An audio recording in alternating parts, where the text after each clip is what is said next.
I'm going. Not only did we crack into the fraud that these perpetrators What up, y'all? Top of the morning. The grand stage of the NBA, but we also entered and executed a system of justice against La Casa Nostra to include the Bonanno, Gambino, Genovese, and Lucchese crime families. And you'll hear more about those details I didn't even today. know the mafia dudes are still around. The charges and the arrests that were taken down across this country range from wire fraud, money laundering, extortion, robbery, illegal gambling. This FBI will leave no room for any perpetrator of crime across this country. You hear a lot about our work of defending the homeland and crushing violent crime. Well, this work is also representative of a colossal portion of the FBI's mandate to keep America safe and to keep our entertainment industry fair and secure. The men and women that are standing up here today worked tireless hours, days, months, and years. And the fraud is mind-boggling. It's not hundreds of dollars. It's not thousands of dollars. It's not tens of thousands of dollars. It's not even millions of dollars. We're talking about tens of millions of dollars in fraud and theft and robbery across a multi-year investigation. And we could not have done it without our interagency partners that are before us today. The NYPD, HSI, and teams of law enforcement officials from around the country made this day possible. It takes a team to bring this kind of justice, sweeping justice, into the halls of the United States courtrooms, where our brave United States attorney has led this prosecution. It takes courageous prosecutors to stand before you and say, we will not allow this kind of illicit activity to happen, not only at the national sporting level, but also where it hides in La Casa Nostra. And when these two collided together, they perpetrated a fraud that is historic in terms of not just money, but the scheme and the deceit that they utilize. Top of the morning, quick. Steal and swindle people. This is the FBI press release about the basketball players yesterday. I was trying to see if there's any paperwork yet. On New York Times, they had it, but you got to be a member or whatever to access it. Fraud. This is an operation that I just want to hear what he got to say, because, dude, it's crazy. They had, like, the mafia in it. I didn't even know the mafia dudes really still exist like that. But I guess if they're going to exist, it's going to be in some backroom gambling type shit. There is no room for any type of criminal behavior, be it on the world's largest stage or in the back rooms of tiny parlors where card games are being played. We are proud to stand here today with the men and women of the FBI and this legal team. And to the United States Attorney, I just want to thank you personally for taking the time to display the work that the media is about to hear about today in detail. As I said, it does take courageous prosecutors, but it takes a courageous United States Attorney to bring this case, because we are going to take heat for it. But we don't shy away in this administration. We don't say no. What we do is we bring the results across the finish line. We bring them to the public. We bring you accountability. And yes, they will have their day in court, and you will hear the evidence through the court system exclusively. We will not deny any I mean, and that's the brilliance of this. If you got one, yeah, the little paperwork from the feds. Will be held to account. So with that, I turn it over to United States Attorney Nosell. Thank you. Thank you, Director Patel. But this is where everybody gets their info from, because these guys tell you a lot more than other people do. Two major cases, both involving fraud. One involves sports betting, and the other involves illegal gambling, very specifically rigged poker games. And it's crazy. You see Gilbert Arenas like trolling him with his little lunch and shit. That shit's funny. Involves 6 defendants. But, I mean, bro, I don't see how Gilbert could be connected to them unless, bro, I'm sure in these back rooms, a lot of people be talking, oh, bro, this is going on, this is going on. I hit this lick, I hit that lick. There's probably like a pissing contest at some point, like, I got this scam going on, I got this scam going on. My scam makes more money than your scam. Here, no, I'll show you. I'll pull it up on the screen, show you what it looks like. Brazen sports corruption schemes since online sports betting became widely legalized in the United States. This scheme It'll just tell you like the charges, like the federal paperwork. Confidential information about National Basketball Association athletes and teams. The second indictment doesn't want to like 31 defendants alleged to have participated in a nationwide scheme to rig illegal poker games. These defendants, which include and these poker games were like in New York, right? cheating technology to steal millions of dollars from victims in underground Chauncey poker games Billups for that the were secretly Trailblazers. The games in the New York area were backed by the Bonanno, Gambino, and Genovese crime families of La Cosa Nostra. While the cases are separate, there are 3 overlapping defendants charged in both cases: Damon Jones, Eric Ernest, and Shane Hennon. The indictments in these cases contain only allegations, and the defendants are presumed innocent until they are proven guilty in a court of law. But my message... Did you hear when Gilbert was saying, they keep saying Mafia in the headlines, but they're only having pictures of black NBA player dudes? Which kind of makes sense. If you're going to keep saying Mafia, bro, you should put some pictures of those dudes out there, too. The defendants who've been rounded up today is this: your winning streak has ended. Your luck has run out. Violating the law is a losing proposition, and you can bet on that. First, I would like to talk about United States versus Ernest, the NBA basketball gambling case. The defendants in this case are Eric Ernest, Marvez Farley, Shane Hennon, De Niro Oh, yeah, Laster, see here. Damon Jones,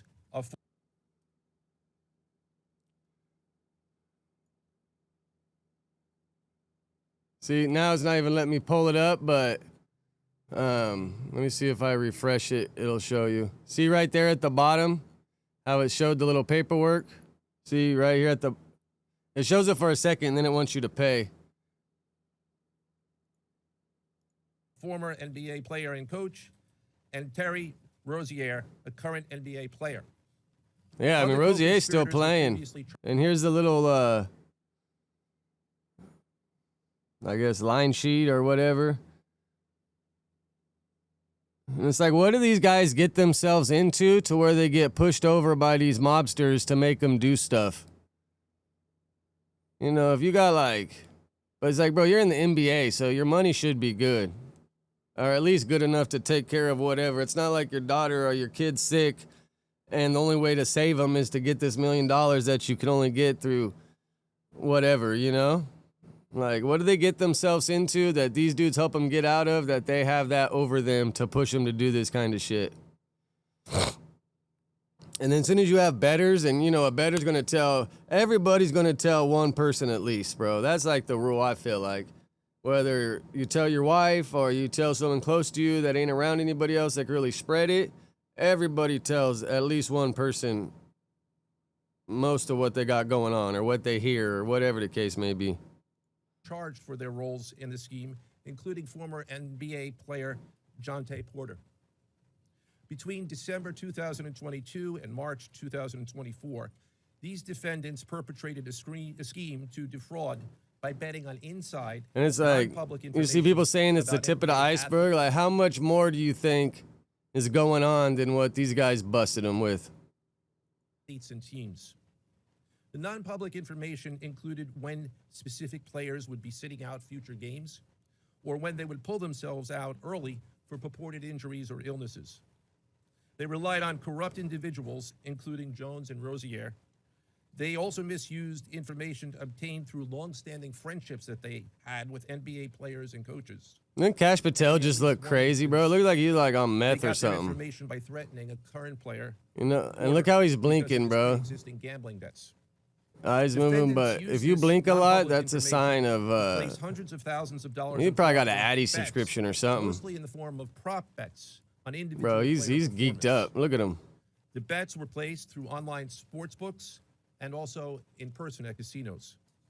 The defendants relied on a network of none of these other dudes are blinking that much. Amount of bets to see, like, homeboy looks normal. Homeboy looks normal. Most of these homeboy looks normal.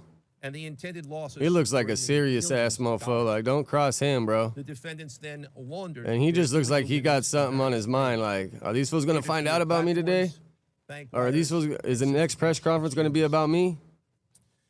The indictment details specific examples where the defendants top of the morning, Dante. Illegal gambling and illegal betting on various NBA games, about the performance of players on, among other things, The Charlotte Yeah, the ring, Epstein files are crazy, bro. I haven't really went down. the Los Angeles That's what I was just talking about, how creepy it, bro. That's like an Adderall or meth or something, bro. Because, you know, like tweakers be blinking a lot and their eyes be moving.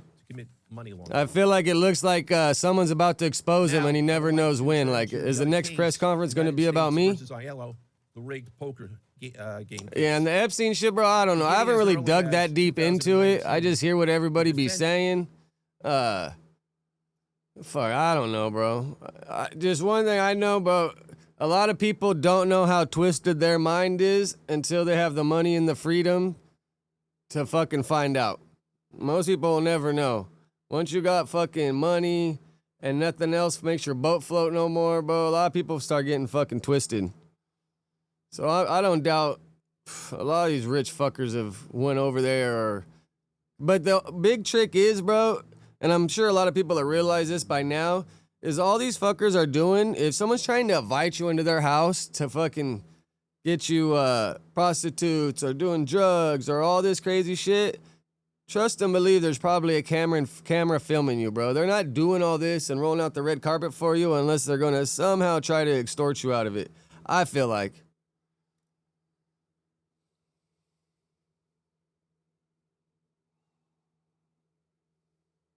Yeah. Fuck, I mean, I wouldn't doubt it. Yeah, a lot of this happened in New York for sure. I'm not sure, like the games probably played different places, but yeah, a lot of this shit in Manhattan, right?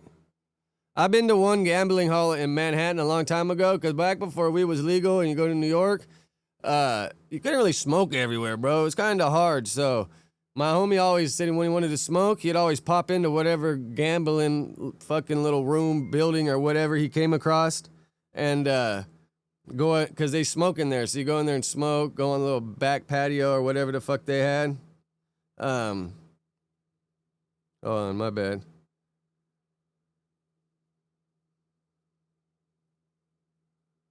Hold on, let me fucking text this person back.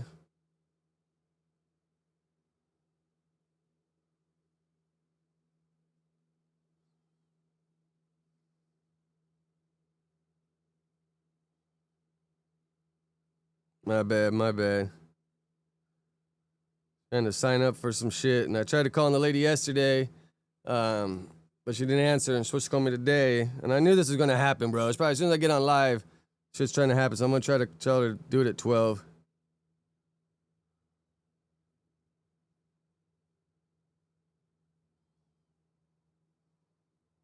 All right, my bad. And did I see somewhere the other day that they said Ghislaine Maxwell, they tried to get up on her in jail too? Or was there some headline about her the other day?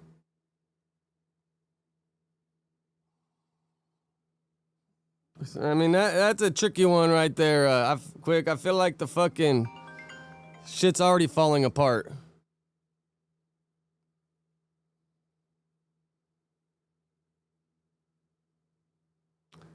Fuck, hold on. Let me answer this real quick. Hello? Donnie? All right, cool. Thank you. Yeah, I just walked in somewhere. Can I give you a call back like at 12? I'm sorry. I'll call you back at 12 for sure. All right, thank you. All right, hopefully that don't mess it up for me, but I think it'll be fine. All right, let me catch up on some of your comments.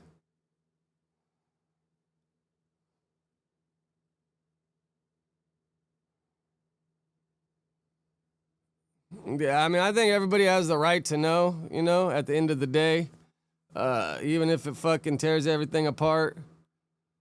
I mean, just someone that wants to be a politician is just like a weird dude to begin with, right? Like, how many politicians out there are like probably normal, good people? Man, if I found a politician that wanted to live in the same house, wanted to take care of all the shit, wasn't having stocks going crazy, getting rich, doing all this shit, I'd probably get behind him because he would show me, you know, level-headed and wants to see the best for. He's not trying to outlive the rest of us.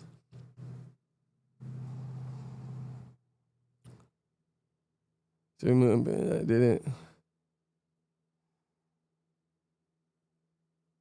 What prison did she go to? She's probably like at a. I mean, how many years did she get? She's probably in like a high-level prison at first, right? She's not on like that shit. So that white cooking lady name that does everything with Snoop. Martha Stewart. Yeah, it's probably not where where Martha Stewart went, all right? Here, let's Google that shit. Let's find out. What prison is Ghislaine Maxwell in?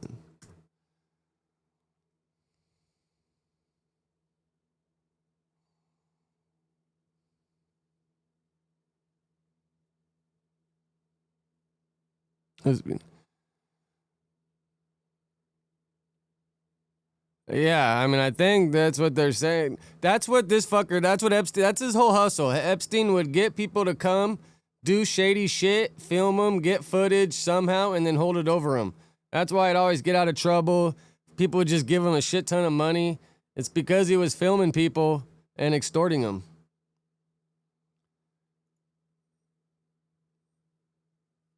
Oh, wow, it says Ghislaine Maxwell is incarcerated at a federal prison camp. Minimum security facility in Bryan, Texas. She was moved there in August 2025 after previously being held at a low security prison in Tallahassee. Damn, so she's doing 2 years at a minimum. I guess minimum security probably has fences all around it and it's probably pretty secure.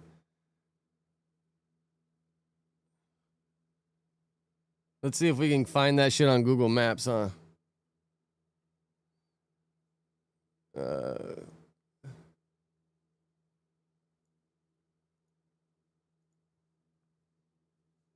All right. Yeah, I guess let me play this while I pull up this shit. In this case, orchestrated a scheme to use wireless cheating technology to run rigged poker games across the United States, including in the Hamptons, Las Vegas, Miami, and Manhattan.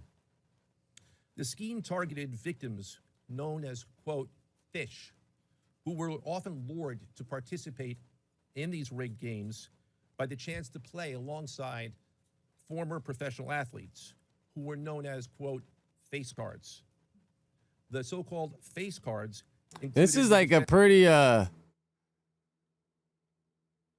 intense operation right here, though, huh?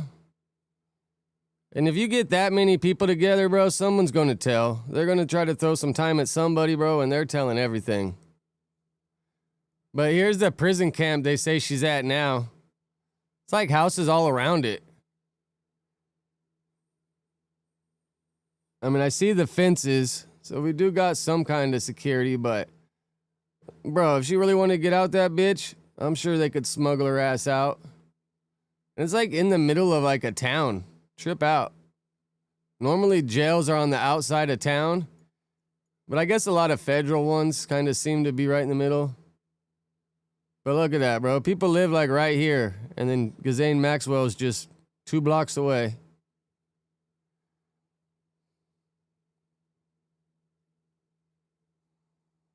That's probably going to be a pardon that he gives out at the very end.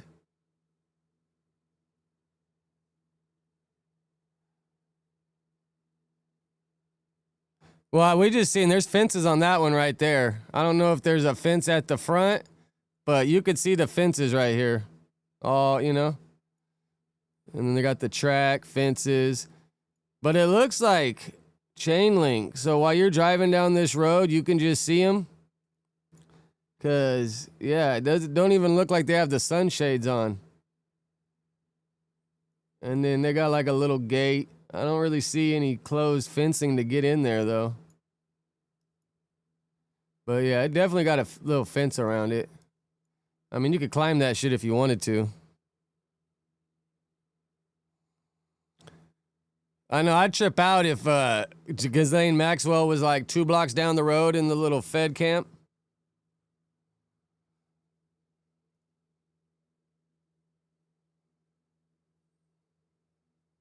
All right, let's see if we get some news on this shit and get some pictures.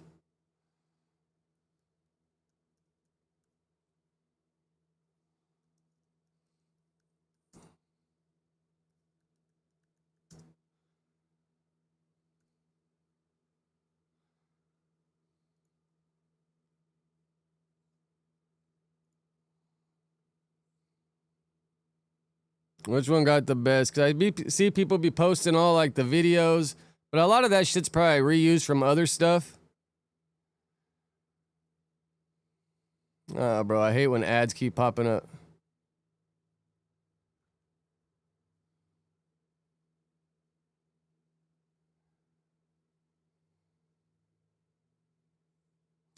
Man, must be so embarrassing walking out of court after that shit, especially being the head coach of the Trailblazers.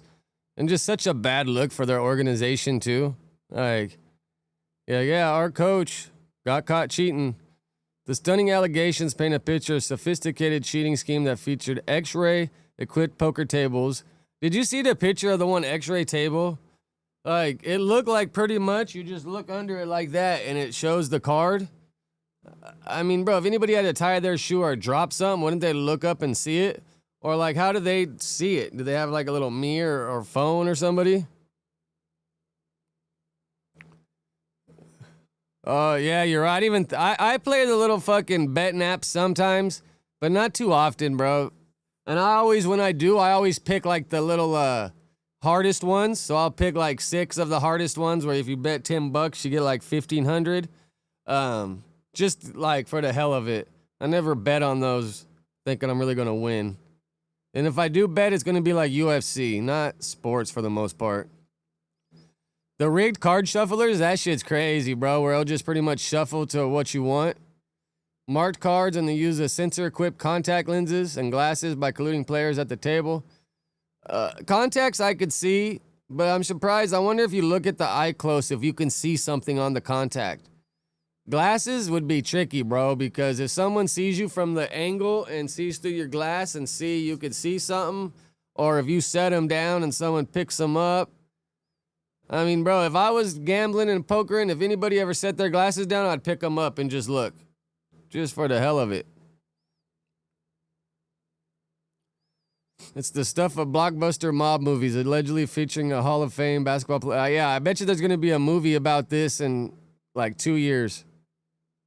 Head coach of the Portland Trailblazers is Gilbert, except, of course, this happened in real life, according to the DOJ. Why do millionaire athletes get involved with gambling? This is the biggest question that everybody has right here. Like, why? I mean, unless he did something when he was young and they just hold it against him and they're like, we're just going to expose you. We're just going to expose you. If you don't do it, we're going to expose you. Terry Rozier has earned an estimated $160 million from 3 teams over his 10-year NBA career. Chauncey Billups played for 17 years and earned $106 million as of the Thursday afternoon. 100 milli? Damn. They and the former Cleveland Cavaliers, Damon Jones, were the top 3 trending athletes on Sport Track. All right, but have they said why? Yeah, it's just a couple bad fucking moves, couple bad decisions. I mean, dude, bro, these guys could be at a strip club out of town fucking with a broad, and that broad could send some photos that could ruin them, or they don't want to get exposed, so they're like, all right, we'll do this. All right, we'll do this. And this will be the last one. That's probably all these fucking gangsters' favorite last words. This will be the last one, I swear. This will be the last one, I swear. Slippery slope, bro. Once you start on it, there's probably no getting, unless you just whack the guy that's telling you to do it. I mean, that's probably your only way out is whacking the dude that's blackmailing you. Because if you go to the cops, it's going to come out. Rozier Jones and Billups were named in 2 separate federal gambling indictments on Thursday. Along with dozens of other individuals, the arrest of 3 high-profile and, in theory, wealthy players prompt an obvious question. All right, we keep reiterating the question, man. Like, tell us why.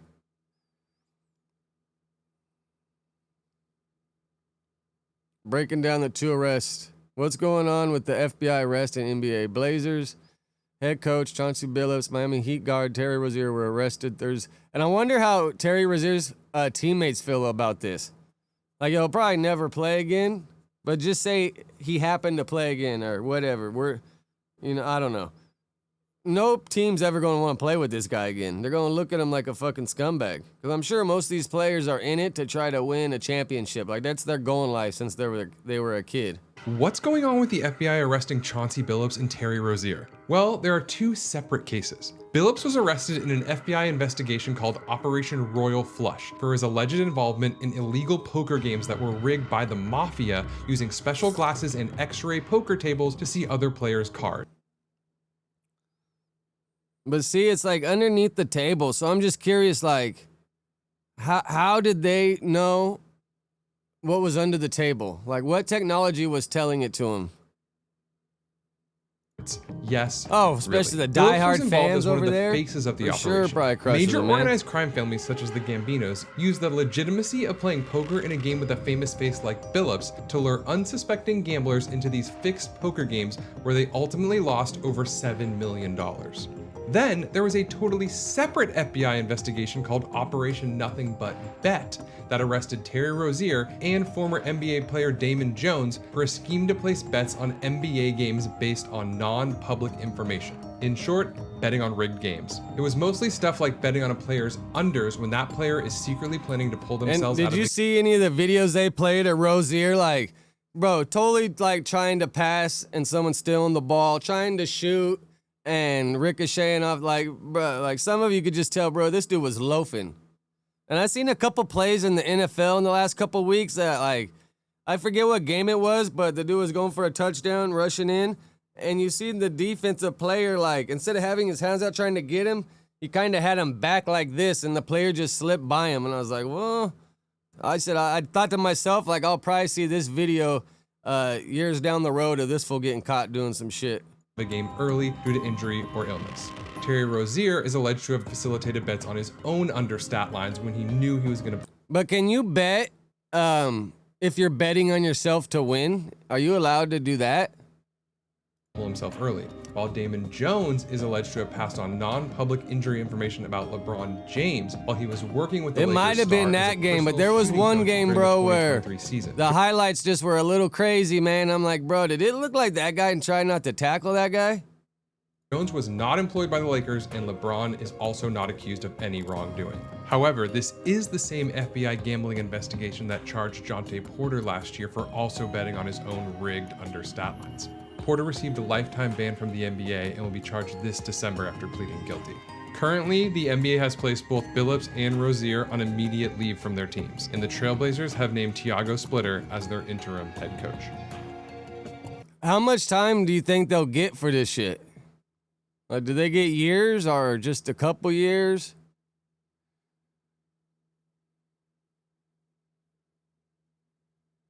Dan Wolken weighs in on the inevitability of illegal sports betting turning into illegal activity. As sports betting becomes more and more widespread, the arrest of Terry Rozier and Chauncey Billups represent an anticipated result.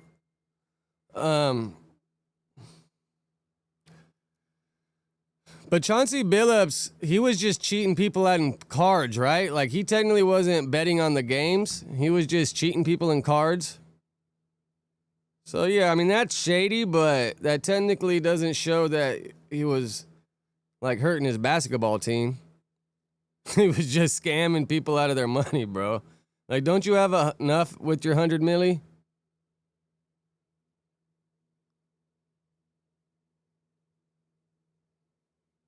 And you always hear people saying, this shit's fucking not real, this shit's rigged. You always hear somebody saying that when it's a group of people together watching a game. There's always one person that's saying it. Now there's going to be a lot more, like you're saying. All right, so Chauncey Billups' attorney releases a statement. Anyone who knows Chauncey Billups knows he's a man of integrity. Men of integrity do not cheat and defraud others. Haywood wrote, Chauncey Billups has never backed down. He does not plan to do so now. He will fight these allegations with the same tenacity that marked his 28-year career. I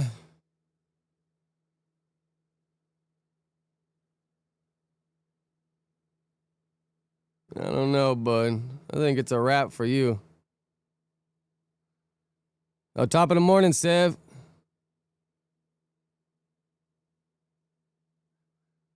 Oh, for sure, yeah. Boxing, when it comes down to those judges, man, I've seen some crazy scorecards. And just, bro, anytime there's a lot of money involved, shit can definitely get shady.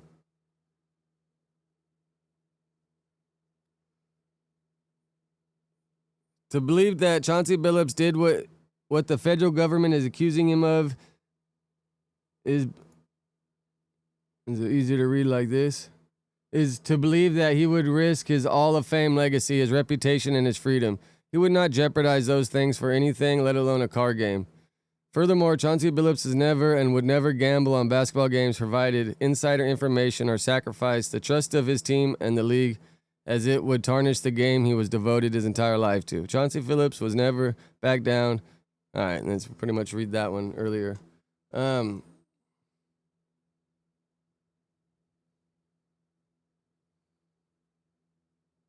Did it just go green? What the hell is that?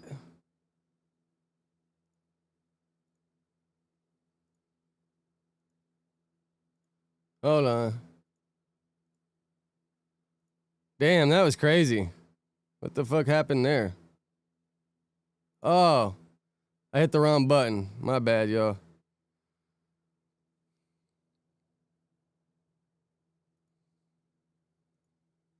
Damn. All right, without further ado, let's look at this one, fool. You guys see Yuri had a little fucking mishap the other day in Frisco. So former No Jumper host Yuri gets punched on stream outside a bar. What did I do? I was walking by. What the F did I do? What the F did I do? Yuri's out here. He's gonna grab my arm. Yuri's here. Yeah, the fuck? This guy's fighting me. Yuri's here. Nah, I think me and Yuri on good. I've known him for a long time. I've never seen anything about him.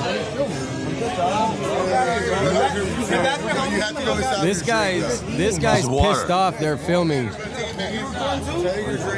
He looks pretty serious of a dude, relax, huh? Relax, bro. It's the water. It's the water.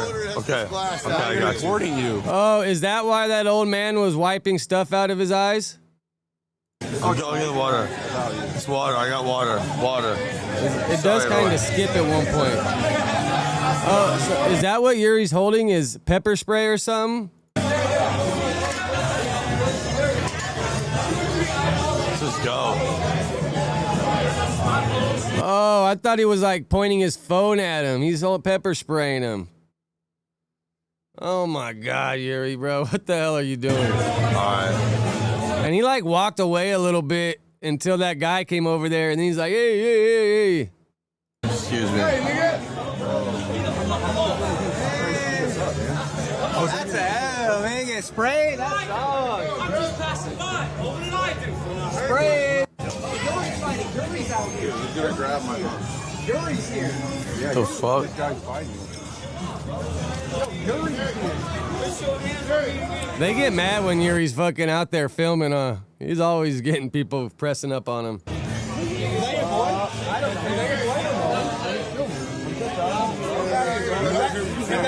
have to go inside with your drink, though.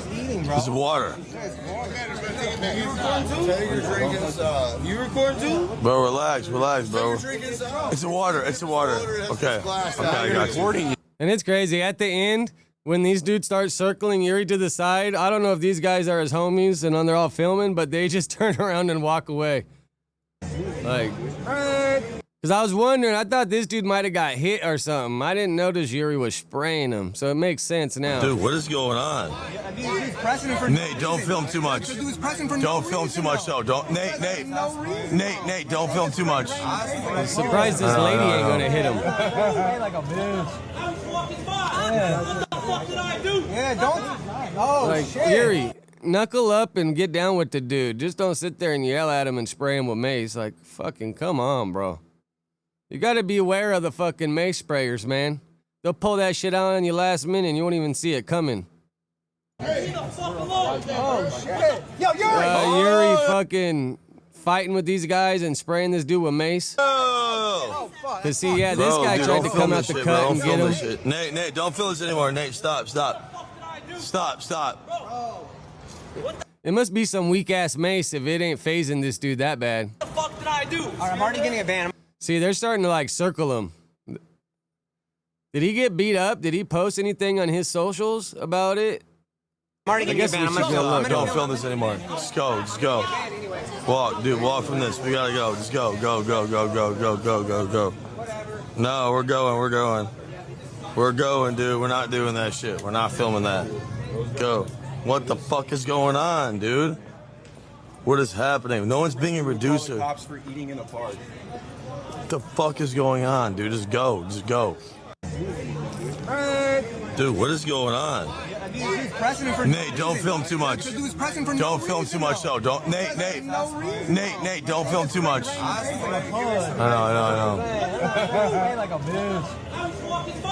What the fuck did I do? Wow, a chat member came to save the day. Leave the fuck alone. Oh shit! Yo, Yuri! Oh! And then what Yuri drop right there?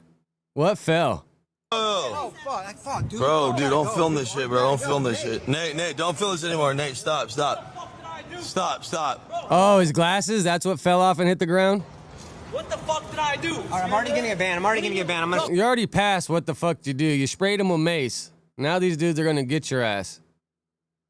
Stop. Don't film this anymore. Just go. Just go. Walk, dude. Walk from this. We gotta go. Just go. Go. Go. Go. Go. Go. Go. Go. And this is the crazy part. Like, if these were your friends, Yuri, and you guys linked up to go chill and they just burn rubber on you and don't even help you, is crazy, bro. That's like, I used to have older dudes. Like, Gunner's dad always told me, man, don't walk down the street if you don't think the dude's got your back. Or at least know if they don't, so you can be prepared that they're going to take off if anything cracks off, because this is crazy, bro. Yuri's getting circled by 3 dudes, and these guys seem like they know him, and they're just like, all right, bro, we're out of here. We're leaving. We want no part of this. If anything, if there's a handful of y'all, you could have showed in numbers and at least maybe got Yuri out of there if you cared about him. Go. No, we're going. We're going. We're going, dude. We're not doing that shit. We're not filming that. Go. What the fuck is going on, dude? What is happening? No one's being a reducer. Cops for eating in a park. What the fuck is going on, dude? Just go. Just go. Dude, what is going on? He's pressing for. Nate, don't film too much. Dude's pressing for. Don't film.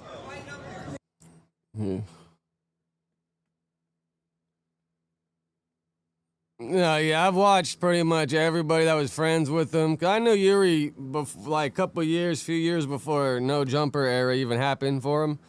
And I've seen all the friends that he grew up with, because I still talk to some of them and just, I haven't talked to any of them in a while, but I used to deal with quite a bit of them. And they all just kind of had a fork in the road at some point.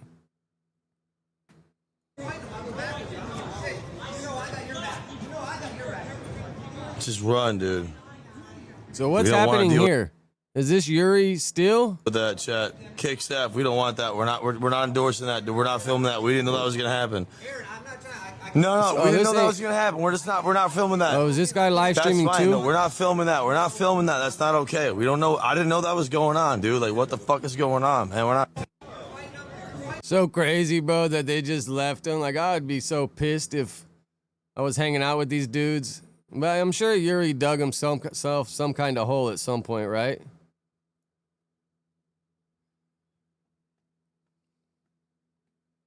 Yeah, for sure. If it's always a problem, if there's always a problem, at some point you got to look inwards. You know what I'm saying? For sure. If there's always a problem, you got to look inwards at some point, man. If you're not self-aware, then yeah, you're just going to be left by yourself, Like I said the other day, communication, compromise, and sacrifice. For every healthy friendship or relationship, it has to have those combo of the 3.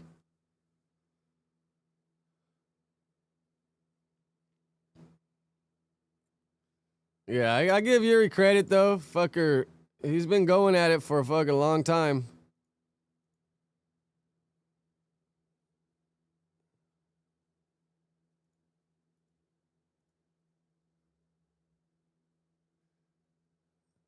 It's funny, you see Gil's picture, informant lunch. This fool's trolling at his best, dude.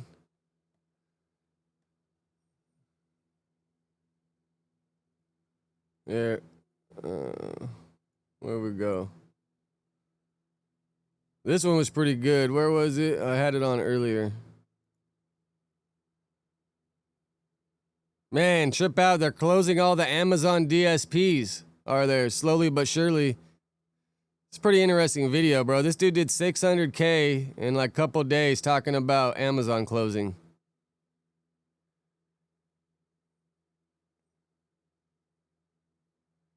Damn.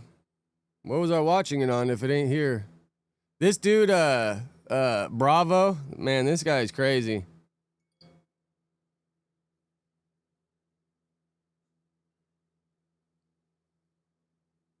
Damn.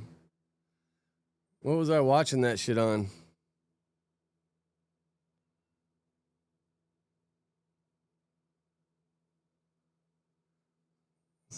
Yeah, Yuri got definitely some fucking dedicated ass, you want to watch it? If I know. He's an ex-prison guard.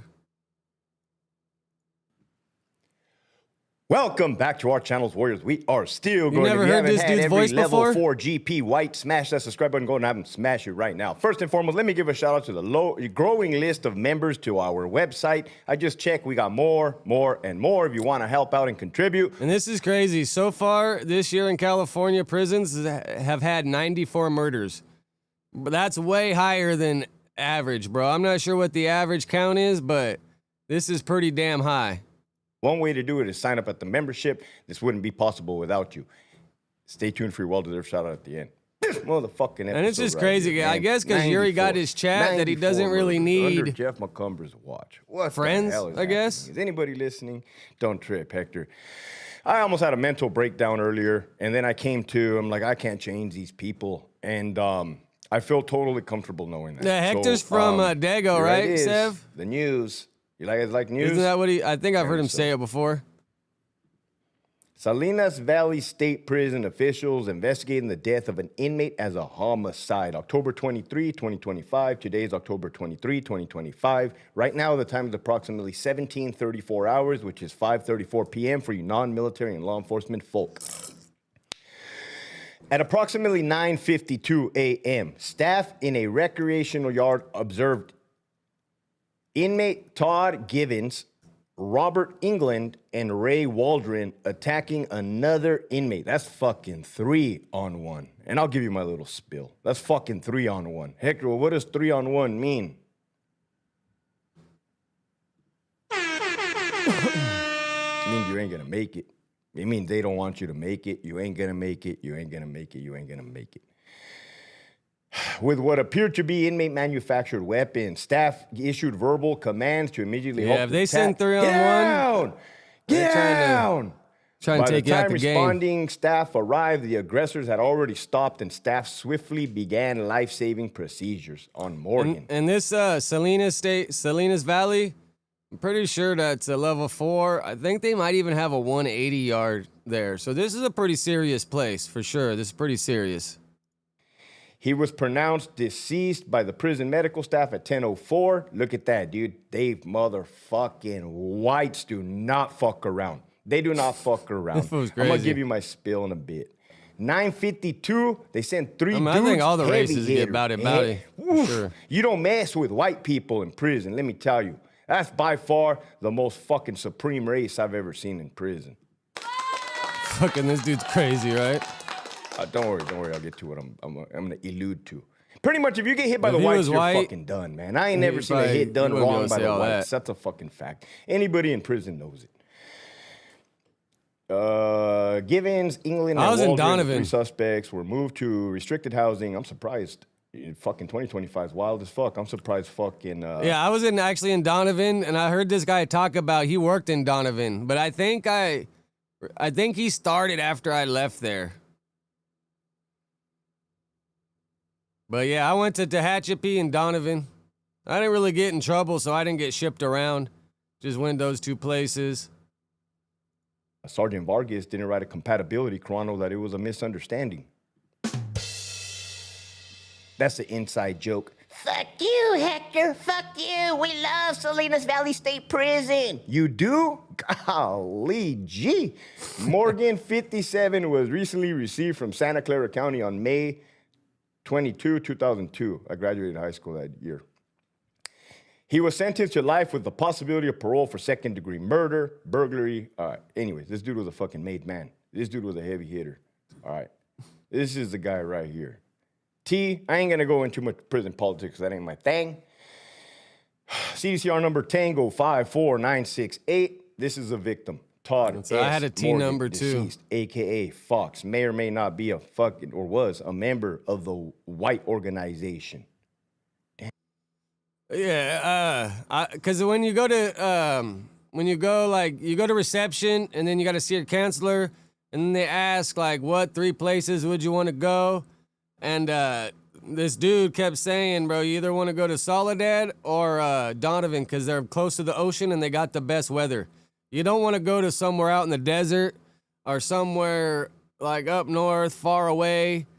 Donovan was only 2.5 hours from LA, 3 or so, but it was like 3 miles from the beach. You could see TJ if you worked for like on the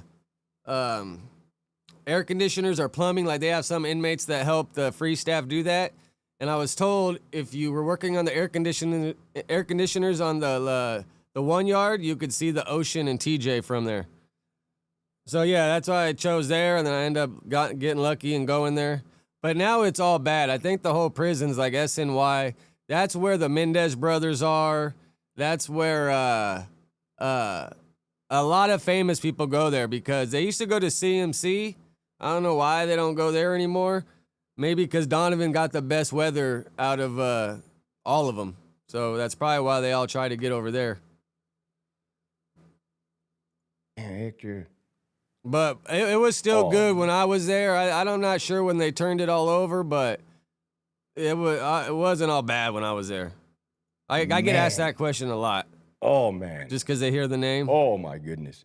You do not want these dudes coming at you with... Just so crazy, bro. When my mustache starts to get a little on my lip, it boggles the fuck out of me. I don't know how these dudes can just... Like, this guy right here, like, that's a food catcher. Bro, that shit would drive me nuts to have that much hair hanging over my lip. With fucking knives. You don't want these guys coming at you at all. Yeah, right there where that juvie camp, I think, well, maybe a camp's a little different, but I think where Donovan is like a county jail, the juvenile hall. I think it's like all on that same plot of land, right? You don't want to get on these guys' radar, all right? Maybe you're not from fucking California. That's how it is here. You go to reception, 23 hours in the cell, you get like maybe like 2 hours day room. You get yard twice a week. But yeah, you're pretty much sitting in a cell with nothing. No TV, nothing, bro. Just books and sitting in that damn cell waiting to get shipped out to where you're going. Right? Maybe you think every murder is the same, 94. Every murder is not the same. Half of them were like booger eater murders. The other half were just for funsies. What do you mean, Hector? You guys be killing in Cali for funsies? Oh, they be killing in Cali for funsies. This was not for funsies. Now, I don't have any insight. Do not come and investigate me if I know anything about this, because I do not. But my experience working in the California Department of Corrections and Rehabilitation for 16 years lets me know one thing. This fucking dude was made, no disrespect. These dudes just look at them, okay? They look at how they look. You do not, those are your fucking worst nightmares right there. They're not playing. These guys probably don't even have a staff assault. That's how nice these gentlemen are. That's probably a fucking fact, man. Remember, it's not these good men that are assaulting staff. I just got to put it out there. No, Hector, the guy in the middle does. Shut up, bitch. Anyways. They kind of changed that in California where they try to keep you closer to your family now because, bro, you ship somebody, California, it'll take you 10 hours to get from LA, well, like 8, maybe 9, to get up to some of the prisons farther up there. You can't expect someone's family to be driving 10 hours to go visit somebody very often. You know, it's fucked up, but if you have somebody close that can come visit, then they're probably gonna stay out of trouble because they don't want to mess up their visits. You know, it's like you gotta work with these dudes somehow, some way, if you want them to try to keep their shit together. But then the flip side of that is, if they're 2 hours from home or they're close to home, it's gonna be way easier to get shit in. And that's how Donovan was, bro. Donovan was so close to Dago that fucking prison was flooded with drugs, man. All fucking, bro, flooded with drugs because it was so close to San Diego. And then all the San Diego dudes right there. I remember this one dude started working the free staff, a big old fucking like chubby Mexican lady. And she was bringing this dude in like half pounds of weed, couple ounces of meth. Bro, it was crazy, bro. You would see this dude land, and when he first got there, he kind of looked a little bummish. Bro, within like 5 months, this fool looked like everything brand new all the time, killing it.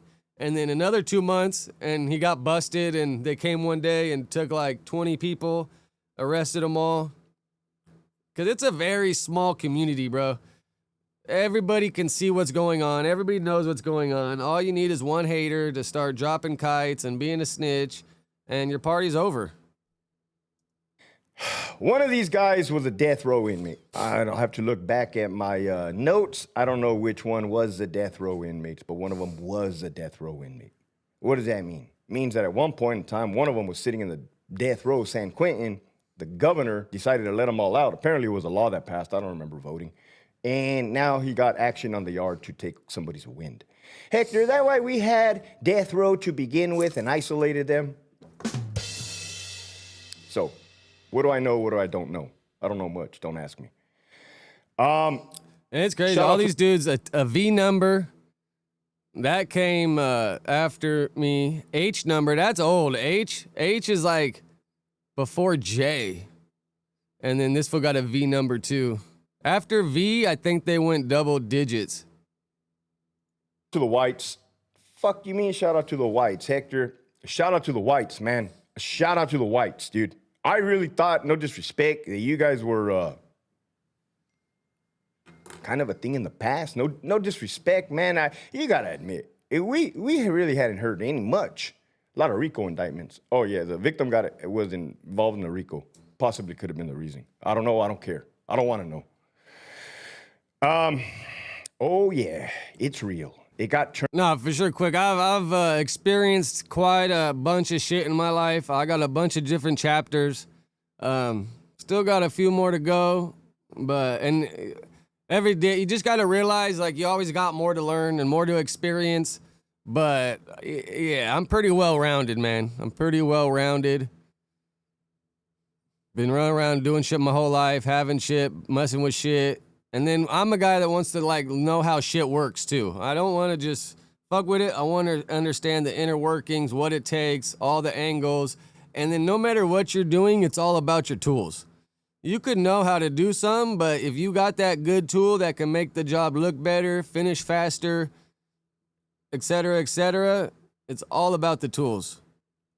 Turned up. It got turned up. The whites put themselves back on the map. Hector, you sound excited about this one.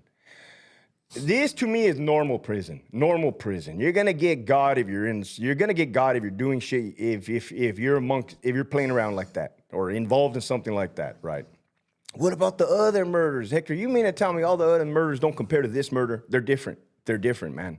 They're freaking different. Those K2 videos are scary, like, bro. I have not seen them. I'm glad that like that shit wasn't even around when I went. But the videos they be posting on Instagram and shit, like, bro, how do you even enjoy that, man? Like, that don't even, I'm not trying to escape from life that bad. But I could probably fucking tell you they look like this. I'd go get a fucking butcher steak knife. What's a butcher steak knife? I don't know, they make them. Immaculate weapon, all right? That's enough kissing the white's ass. God bless you. God bless you. Nobody cares. Nobody cares. You have people escaping, fucking. Nah, for sure. Who you know, not what you know a lot of the time. Each other. Macumber, he has to be worried. We're about to hit 96. I'm going to start a bet. Who wants to bet? I'm going to give away some books. We're definitely hitting 100. That's a fucking fact. But we got to do it. It's going to happen within the year. We're barely. And then you know there's some guy just sitting there knowing I sold all that to these guys, and now these guys are all fucked up. In October, November, December. Who says in November we're going to hit 100? We're not even done with October. That's the crazy part about it. And who says in December? Put it in the chat box. November, December. I think I have enough treats to go around. And then what's tied to that is somebody sending cash apps to somebody's old lady or somebody's homeboy or somebody's something, and then that person gets wrapped up in it too. Because somebody got to get paid, somebody got to say they got paid, and that person a lot of times I don't think realizes that, okay, they're part of this party now. If something happens, they're going down too. With that, this episode was sponsored by the following members. Praise to my Lord. This is like a step up, right? This is like a step up. Yeah, I'm going to start checking CDC's press releases because that's pretty much all Homeboy does, I think, is check those. Oh, we got new details? But, bro, I don't know if any of y'all watch UFC, but Aspinall's fighting tomorrow. That's going to be a good one.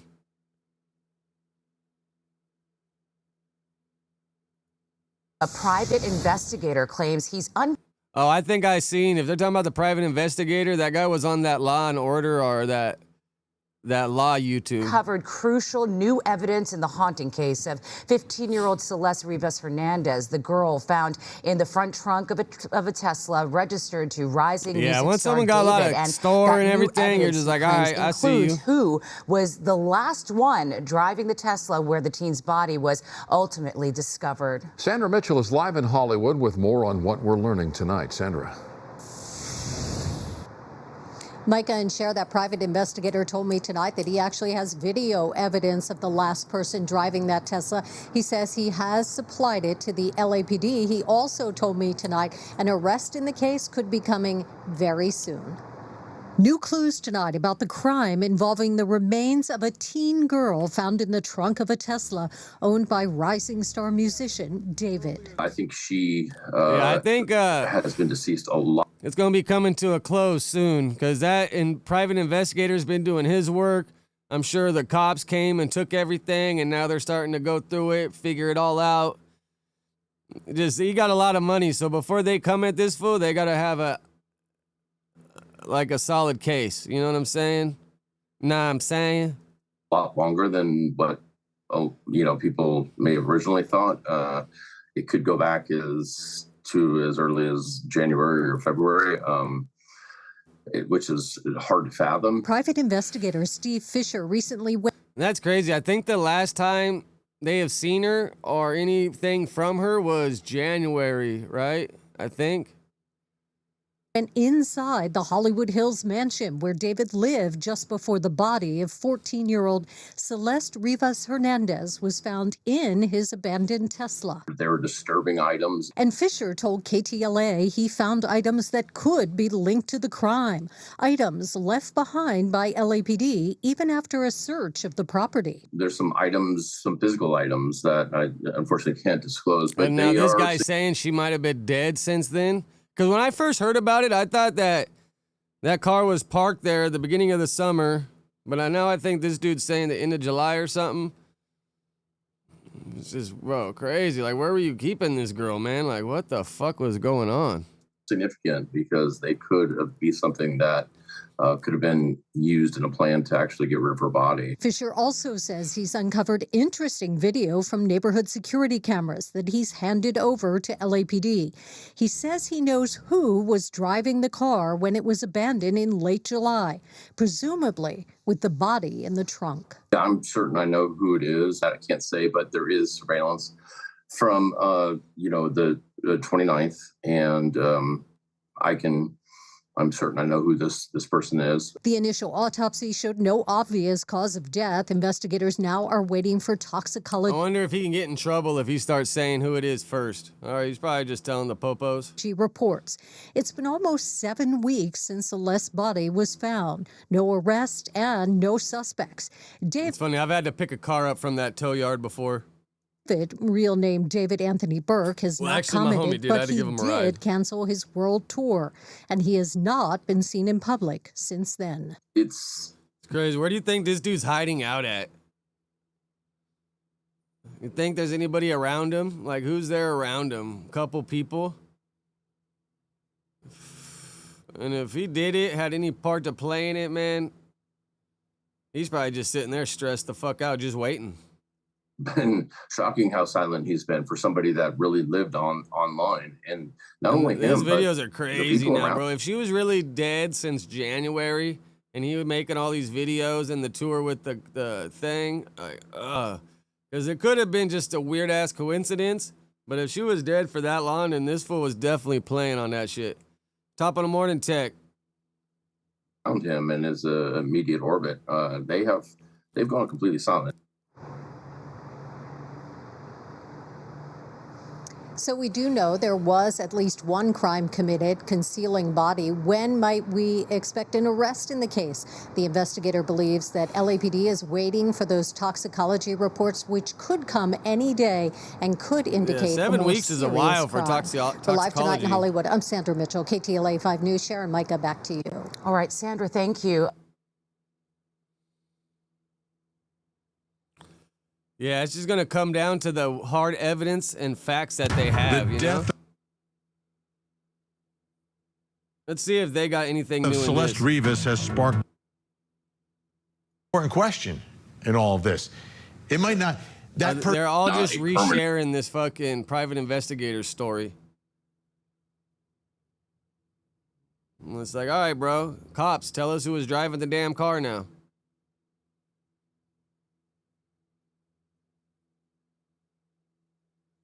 That's funny. Rick rocks about Flacco. You see Wack going helping Flacco the other day. He's pretty much putting Flacco under his arm.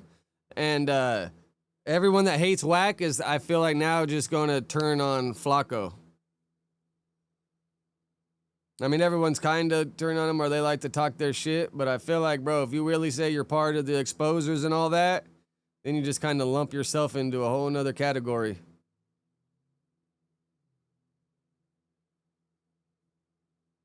Who the hell's Jared Prince Miller? Well, let's find out, right? Fuck it. Yo. I got a hot 45 minutes. Hassan Campbell.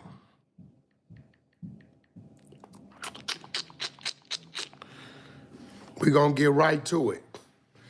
Hassan Campbell. Isn't it great? Isn't this Hassan Campbell dude being sued by Supreme and them or something?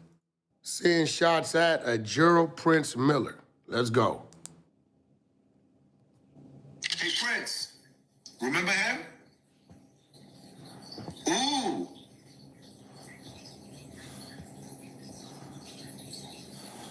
When are y'all niggas gonna ask Prince about this story right here, since you talking? You doing a world tour? And you running your mouth. We want to hear from your mouth what happened between you and Preacher. You know that dangerous, notorious nigga from Harlem? I mean, because we heard the story. This is a crazy YouTube name, DC Blacks. I'm saying I want to hear it out of your mouth. But I'm going to regurgitate what we heard. We heard you stepped the Preacher in jail. And you called Preacher a rat. It's crazy. This dude, Tunchi 5, got a Hood War Stories finally. Heard this dude right here? He gave you some sleepy time tea, my nigga. You want to know what sleepy time tea is? I'm saying I mean, who is Gerald Prince Miller anyways? Let's give it a little Google. I'm saying I want to hear your side of the story. Because this nigga right here, nigga, this, how Big said, black nasty as ever. However, I wear Coochie down. All right. Oh, he's So part here of we that go. Supreme crew too, huh? Hassan Campbell's insinuating that Gerald Prince Miller approached Preacher from the Preacher crew, called him a rat, and Preacher knocked Prince out. I know a lot of my New Yorkers get a little irritated with Wack, and they say, Wack, you ain't from New York. I am, but I'm not, and I'm not, but I am. Because my roots run very deep in New York. Matter of fact, a lot of you people that be talking about these people don't know these people. I know these people. A lot of you Well, people fucking that lighter's going heard dead. of these people and all that, y'all don't got no access to these people. I do business with these people. I got dealings with these people. So when Hassan says things like that, it was funny because I got all the documentation to this, right? I haven't talked to Prince in maybe 3 days. He has no... Bro, I probably feel like all this shit's probably like 20, 30 years old. Because when did Supreme McGriff go to jail? You know what I was thinking about yesterday, too, with the Mafia being involved in this NBA shit? Like, did the Mafia families, they probably all get along in there, right? They probably got their own crew. I've been meaning to ask Aunt Hefe, like, what's up with the Mafia car in the feds? Because some of the Mafias have beef with each other, so I wonder if this crew's, like, not part of this crew, or once they get busted, they all just become part of the same shit.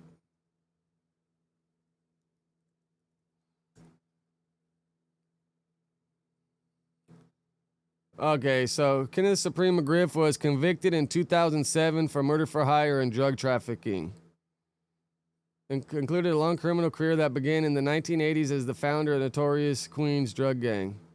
But wasn't he already in jail before that? Oh, so I guess he went to jail in 2003. But I think he already went to jail and got out, right?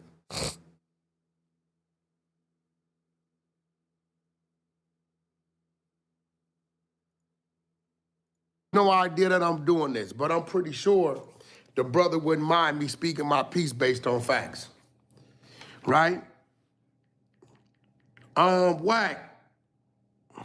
How did you get the documentation? Well, this is very old documentation. It's 20 years old. Actually, Yeah, see, this is 20 years old, bro. People don't even give a fuck. I'm pretty sure Supreme McGriff is probably looking like an old-ass man by now. This is the video I was talking about earlier, where Gilbert was really trolling. Earlier host Josiah Johnson, we have yet to see Gilbert Arenas a very... Oh, yeah, let's watch Flacco's after this. That shit's getting crazy, bro. Oh, here he comes.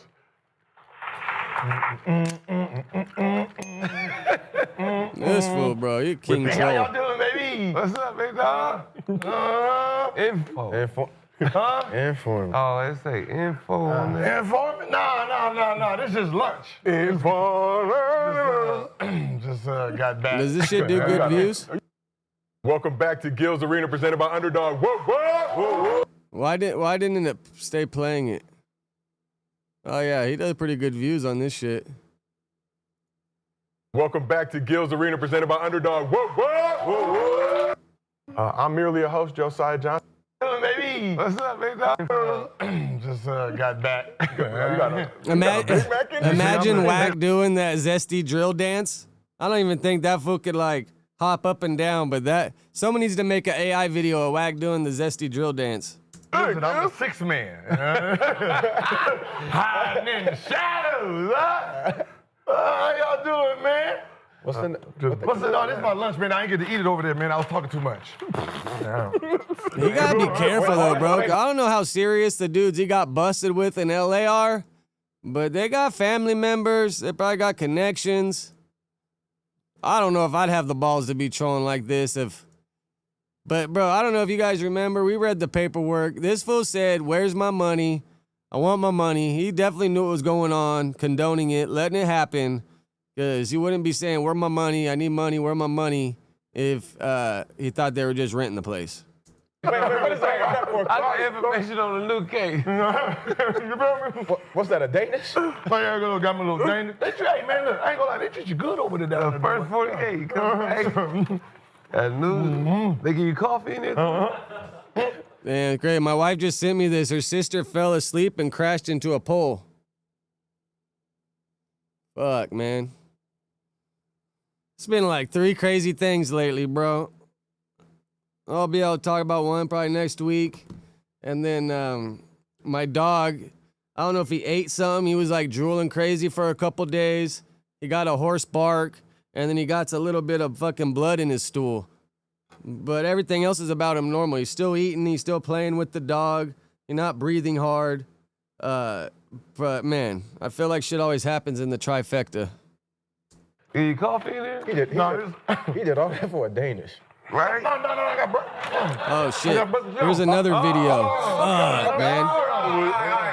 With 2 pieces of shit. Play no games around here. My bad. Damn, Show bro. must go on. I guess she's okay because she's able to text and talk about it. Gonna win anyway. The last thing they needed was their coach. We said fire 2 years ago. Well, that's crazy. We was screaming it. We were saying fire him 2 years ago. They could have saved some money. Ladies and gentlemen, blessed to have our freedom here in Gil's Arena, presented by Underdog. Info on the other side. Huh? It say info. What is it? Information. Got a lot of information. This was crazy. Info. Alas, this is Gil's Arena, presented by Underdog. As I previously told you, I'm merely a host, Josiah Johnson, joined as always by the legend Gilbert Arenas. Next to Gil, bringing his championship experience to the arena, NBA champion of the world. Did Gilbert play for the Huskies? I like the other sound effects when I don't want the. Now let's get the other one, please. There you go. Hey, Swag, I woke up this morning, did not know if you might be making that noise today. Blessed to see you here on the couch. Did not know. Oh, you went to... A lot of shit going on. Strange things Arizona. afoot around Adam Silver's National Basketball Association. Right. But on this side of the couch, man that goes by many names. Money Making Sonny, Championship Charles, but you know best as Cemetery Larry, NCAA champion of the world, Rashad McCants, back in the arena. My shit, I don't know what's going on. Don't know? I'm not privy to anything right now. I ain't see shit. I don't know shit, but y'all gonna find out today, though. Goddamn. The fool with the computer looks like a big ass baby on. Like a big ass kid. And last but not least, representing Tough Crowd University, Mr. Buxton 6, Mr. B. Brandon Jennings back here with us. Mr. Buxton 6. Tough Crowded. I wore his shirt, he wore my shirt. Here's what's cracking. No, we got something to discuss. Look, I'm good for all the trolling. That's cool, but Rachel Nichols is foul. What did Rachel Nichols do, Gil? She used my video, and she actually wrote that I possibly snitched. Oh, not Rachel. Listen, I'm going to troll with the best of them. But to ask that question, no, she didn't do that. because then it makes me really want to, first of all, 2 of them niggas is gambling on NBA. 1 is throwing poker games and robbing his friends. Ain't got shit to do with me. I'm gonna tell on this nigga. Wow, I'm gonna tell on him. You know what I mean? My case is all a whole bunch of Igors, and Igors, right? And I don't like this. What's going on? Yeah, this is what I was saying earlier. This is kind of crazy. I didn't really think about it until I heard him say it, but it's some real shit. I see the word mafia. Yeah. But the only faces I see is Negroes. Yeah. Not Crenshaw Mafia. NBA. You know what I mean? It's NBA. Like, wait a minute. Hold on, man. I wonder if that fool grew up over there or something. What's going on here? What y'all going on? What the NBA do to y'all? Brother polite. Brother, that's I had to brother think about knowledge. it. It's mafia, but it's just local You've been black. around brother knowledge. You've been around You've been around brother The knowledge. international crime bosses, blacks. Right. Okay. You need a face. They don't got jumpers. You need a face. They don't got jumpers. None of them gave Kobe Like, look, I watch enough movies to know the last group you want to snitch on is the mafia. Right. Yeah. Adam Silver, you wasn't gonna open those arenas up as polling stations. Listen, I watch Dateline. They still ain't found people since 1947. When you seen them? I like my YouTubing career. And we enjoy it as well, Gil. Blessed to be employed by the good folks over at Underdog. Whoop whoop. Woo woo. But we have Kwame some. still out? What?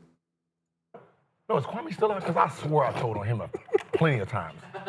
Still, I know, still in what I'm YouTube saying, jail. like Georgia, like he's in your area. Who y'all got in the World Series?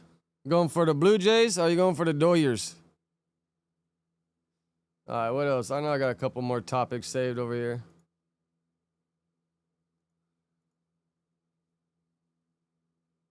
Oh, this is pretty crazy, bro. Diddy throat nearly slit in prison. So a nearly slit means he probably didn't even get cut. I wonder if they just caught a dude with a knife around him and they're just making this narrative up. Let's see what they got to say. One of Diddy's close friends is speaking out about the terrifying moment the mogul woke up in prison with a knife pressed to his throat. Charlucci Finney says the attack went down during one of the nights Diddy was sleeping at MDC Brooklyn, an incident that first came to light during Diddy's sentencing. Sources familiar with the situation have confirmed its authenticity to us. But I would think this Diddy would be in a single cell. Or maybe a cellie did this. His cellie's trying to do the Fleece Johnson on him. Finney told Daily Mail his friend woke up with a weapon to his neck, just seconds away from serious harm or death. He says he doesn't know if the guards came to break it up or if Diddy fought the guy off, so he's familiar with the situation, confirmed the details to TMZ. So now we got an imaginer. Finney imagines the inmate intent was to intimidate Diddy, particularly in a notorious facility like MDC Brooklyn. He added, prison just isn't a safe place for anyone convicted in a case related to sex, and he's worried about Diddy's safety. I mean, at the beginning, they were saying some crazy shit about Diddy, and then once the trial came out, a lot of that shit didn't come to fruition. He was just a fucking freaky frog. Diddy's lawyer, Brian Still, first mentioned an incident during the sentencing hearing, telling the judges it was a guard who stopped the shiv welding inmate. So then there should be some kind of paperwork, right? As you know, Diddy was sentenced to 50 months of federal prison after a jury convicted him of 2 counts of violating the Mann Act. He was acquitted on more serious charges of sex trafficking and racketeering. Are they going to just start talking about, yeah. So Trump is considering pardoning him. Trump's probably just waiting for the money transfer to hit. Probably 10 million at least, bro. 5 million maybe on the low.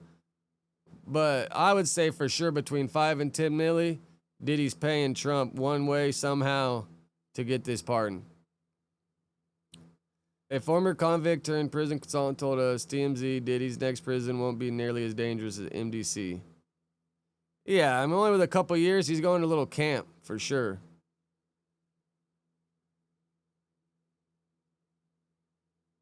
This seems like an old story too, bro. Good for headlines, I guess. We need the guy to come out and do the interview that was the knife wielder. This is a trip. Jelly Roll comes open about cheating. I don't know. I'm a huge Jelly Roll fan. I used to listen to him when he rapping, and then when he started doing the country shit and blew up, I support it. I support everything he got going. But I remember watching an old-ass interview when he said he met Bunny, and he made her wait to have sex, all this and everything else. But for him to be stepping out on her after he made such a big deal when he got with her is just a little crazy. Adulthood was when I had an affair on my wife, because it was the first time that I was like, I really can't get this right at all. Like, I know I'm in love with this woman. You know what I mean? Like, it was just such a, like, it just really. I bet you all kinds of women are throwing the fucking punani at him and his crew, his tour crew. Really blew me back. And I did a lot of work to repair that relationship. You know what I mean? Like, yeah, the for repair sure. has been special, Lil White, man. when We're he's stronger back than in we his could have ever fucking been. rapping shit, hell yeah. I wish our story would have went in the way that it never had an affair, but, and I'm in no way liked all glad that, it like, happened, but dirty man, I'm white proud boy of who rap we are from today. the I was South. hanging around a bunch of people that were cheating on their wives. I was, you know, like, when I was doing cocaine, I was hanging around a bunch of people that were doing cocaine. When I was drinking a lot, I was hanging around a lot of people that were drinking a lot. So I wonder, since this happened, like, who is he hanging out with? And did he have to cut off people that have been around him for years because of this? Or did he sit down and talk to him and be like, all right, bro, it's done. I can't do it, so you can't do it.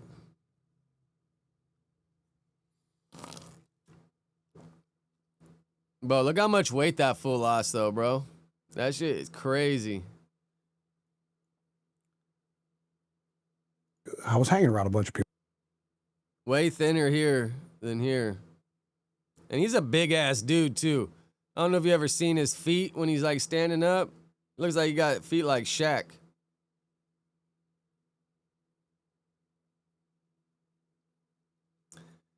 At the time, everyone he was hanging around was cheating on their wives. He likens it to the part of the motivation when he was abusing substances. He basically did it because everyone around him made it look mundane. So that kind of means, like, Jelly, you a follower to some extent? Because, I mean... Yeah, I mean, that's like followership, bro. Especially if you're the boss, you should be setting the tone. Like, when we were on tour with Juice, because Juice always had girls, like, I forget her fucking name. And before that, he had the other one. He never had a bunch of girls around. It was just me and him, the girl, his cousin, other guys. They would go out and find girls and do their own thing. But it's not like when Juice was recording, there was just a bunch of girls in the studio. It was him, his girl, and then other people's girlfriends or something. But it was never like just 20 broads running around the house. Because Juice set that tone. He wasn't about it. He wasn't really going to entertain it. And then his girl probably wasn't going to be letting all that happen. Oh, Dante, didn't you send me... We bring this up the other day? It's probably advertising it too because I looked at it that day.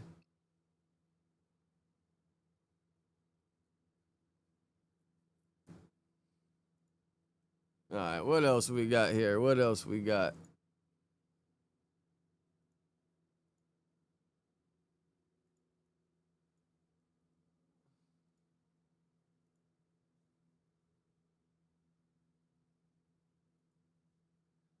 Oh, yeah, we were going to watch Flacco's video. What was that one?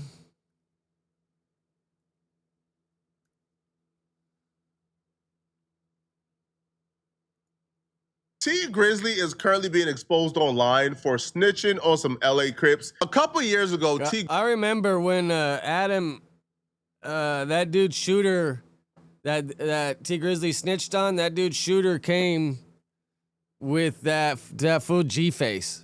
And he was kind of talking about this. Let me see if I can find it. T Grizzly's house was burglarized, right? They took $1 million in jewelry and they took some cash as well. So the news were right. Rapper T Grizzly not only mourning his friend PNB Rock, he also got drama at home after burglars made off with $1 million in bills and bling. Now, this was also like a very sensitive time because at the time, PNB Rock had just passed away. So a lot of celebrities and rappers were on edge. So when this happened to T Grizzly, he didn't know, was this just like they just coming to take some things, or was I backdoored? Am I in danger? Are people trying to hurt me? So T Grizzly took this very seriously, like very, very seriously. So it goes, law enforcement official tells TMZ, burglars smashed a window at T's house about 2 weeks ago in his Porter Ranch neighborhood outside Los Angeles. We're told the jewelry alone they found was worth more than $1 million. And they also walked away with a ton of cash. According to the police report, no one was home at the time of the break-in, and there's an open investigation. But I do know for a fact, 100% fact, when this happened, let me see if Flacco found the video. Like T Grizzly was not playing around. He was taken to the streets. But some say he also took it to the police, which we will review shortly. Oh, yeah. Well, I was trying to find it because Adam was trying to find the clip that was out. But when I was sitting there, after they already went on to the next subject, I think I might have found where he was talking about it. But that's kind of how it goes. Like, when Adam brings something up but he can't find it, I'll start looking. Sometimes it'll take me a second, and by the time I find it, they already moved on to the next topic. So, yeah, it's not like he's really going to fully come back around to it. But what I do know, when this happened, T Grizzly put the bag in the streets. He put a bag on the head of anybody involved in burglarizing him. And when the streets began to talk, the streets began to point his hand at a guy called Baby Shooter. So when Baby Shooter was identified as the one who burglarized T Grizzly's home, what happened was T Grizzly got goons, right? I'm assuming it's other LA gang members, because if it's not other LA gang members, like T Grizzly is from Detroit, like his Detroit goons aren't going to be checking an LA gang member in LA, no, right? But dudes who were around T Grizzly, they found where Baby Shooter's mama lived, they found where he lived, they found other family members' homes, and they let him know, hey, bruh, there's a bag on your head, we know where your mama lived, here's her address, you better tap in and let us know what's going on. So Baby Shooter tapped in, because he didn't want his mama to get hurt, right? He didn't want other people to get hurt. And if it's T Grizzly got a bag on him, bro, T Grizzly is a multi-millionaire, bro. right? Your baby shooter know. When it comes to LA, man, listen, bro. When it comes to LA, bro, these dudes will commit a murder for some starburst in an eighth. I'm telling you. Again, in the starburst. I doubt anyone really doing that. But yeah, here, let me see if I can find it. Artist coming out of Inglewood, right you here. feel me? If you're gonna talk about me, you're not a gang member. You just, You feel me? Straight up. and mind you, he don't. He's not from my hood. He's not nothing, but he don't play by me. You feel me? Same with him. Same. The one thing that was crazy, G-Face, as soon as he sat down, bro, his dates didn't line up when he was trying to say when he got his numbers. And if you super Sereno, dude, and you never show up with other Southsiders and only black gangsters, something's off with your story, bro. Like, I ain't saying Serenos and black dudes can't hang out, but you at least gonna have one or two other what your homies with you, man. At least once or twice when you come. Every time this fool came, he was just with some black homies. But saying he's a big top ranking SA or whatever the hell he was saying.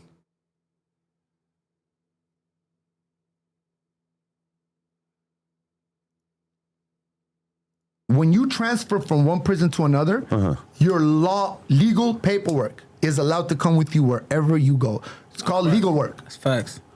There's no such thing as sticking up in your ass. They give you a folder. All your legal work, such as your chronos, your bottom bunk chronos, your any paperwork that's from a court, they have it's a lawsuit if they touch it. Yeah, Why he would starts you talking unless towards the end. Are with the shenanigans, and I'm talking about nothing to I fucking play fuck with, bro. Wack, Dead bro. on me. That's my nigga. Yeah, bro. so like That's unk to me, bro. Hell Crip, yeah. I'm fucking with Wack. Where were you at in your life when you got the NK tattoo? Where was that? What? Where were you at in your Something got life when you cut got out the right NK there. tattoo? Where was that? I was in YA with her. Really? Yeah, I swear to God. What the I was fuck? YA with her. I swear to God. She's crazy, huh? Talking about her like she the baddest bitch in the world. I'm kind of having to be like, all right, she is kind of bad now. Like a couple niggas from up north up there, you feel me? Cause we was at a down south YA. Cause them niggas supposed to feel me like Houston and Atlanta. You feel me? It ain't like they all 24 hours like shit going on. You feel me? It's just like niggas in they car. type shit. Yeah. So they came and grabbed me for that. I'm like, what y'all grab me for? That's music shit. You feel me? So I'll do a studio session. I invite my niggas from Nutty, you feel me? Like my nigga Damo, you feel me? My nigga Assassin from the Nutty Block Crib, you feel me? So they come type shit. And then my nigga Geechee Gotti come from, but I've been fucking with Geechee Gotti too. Like with them niggas, you feel me? Like on some other shit, you feel me? Like, so when he come, you feel me? And then we just put that shit together, bro. Like everything, we put that song together, bro. It's called Nigga in Your Section. We went crazy, bro. Like I swear to God, nigga type shit. Nigga named what the nigga name was? Yeah, some I think he's from Atlanta type shit. You feel me? Like he fucking around got pop, you feel me? And Rob type shit. Yeah, so they like. And he was driving the Korean billionaire's car. type shit. Yeah, so they came and grabbed me for that. I'm like, what y'all grab me for that shit? You feel me? I ain't got nothing to do with that shit. That was that dude J Money. I think Brick interviewed that J Money guy that got shot in the Korean billionaire's ride. And I think that Korean billionaire hung out with a lot of fucking like street dudes. He's like, oh yeah, he got shot and robbed. You feel me? And yo, phone pinged at the time he was right there. I'm like, bro, got nothing to do with that shit. Phone shit, pinging, man, that's so the you ain't worst got nothing thing. to say for us. You feel me? Cause your phone ping right there when he. I ain't got nothing to do with that shit, bro. You feel me? Like on everything. You feel me? They like, well, so they grabbed me, they hold me for like 3 days. So I go to court. He had reject type shit, you feel me? Cause I ain't had nothing like, you feel me? I ain't do shit, you feel me? So that's what they grabbed me for, like type shit. I'm like, I ain't got nothing to do with that shit, you feel me? But they say my phone was right there, you feel me? I'm like, what the fuck? I ain't know none of they was talking about.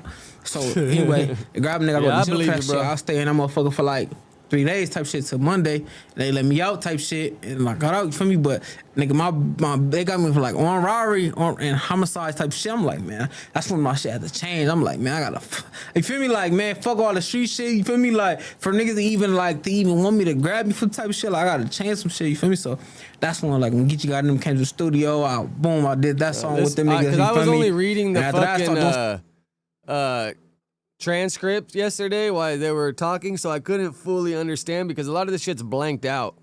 Song by myself and they feel me and my bro locked in. They've been like different. I've been bringing him to the studio every day on purpose, telling him, bro, stop doing shit, stop being on the street, stop being on the street. Yeah, as soon as I hit him, what you do? I'm finna go get money. But what about you in the trucking industry? Because all right, so I've seen some clips of some dudes on like a trucking podcast. want 8, hook and shit, you feel me? He like, man, you feel me? Like, you gotta get in this truck and shit. He like, what you do? I had like, what you do? I'm like, man, I told him, like, you feel me, nigga, hustling. I told him a little shit, you feel me? And he like, man, you feel me, you gotta do something. Where I'm from, you feel me, brother? They don't like, pull up. That's why he texted me, said, "I respect you for what you did." Yeah, it must have been cut out right there after when that whack shit was said. I totally thought it wasn't. But has Flacco got the pictures here or any documents?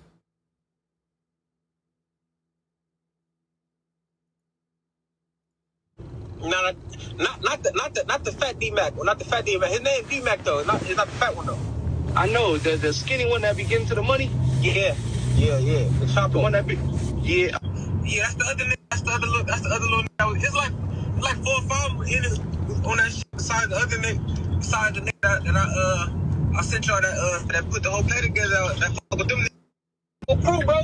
You feel me? You ain't hear this from me, bro. You ain't hear this from me, all right? Yeah, you ain't gotta worry about that. All right. All right, it's Nick. It's my cousin from schoolyard, bro. Boom.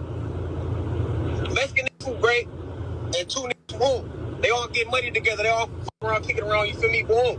Them niggas that's press play on. You feel me? Yeah. Now them niggas, they jeweler. They want to fuck with her. They see all the face. They see the face.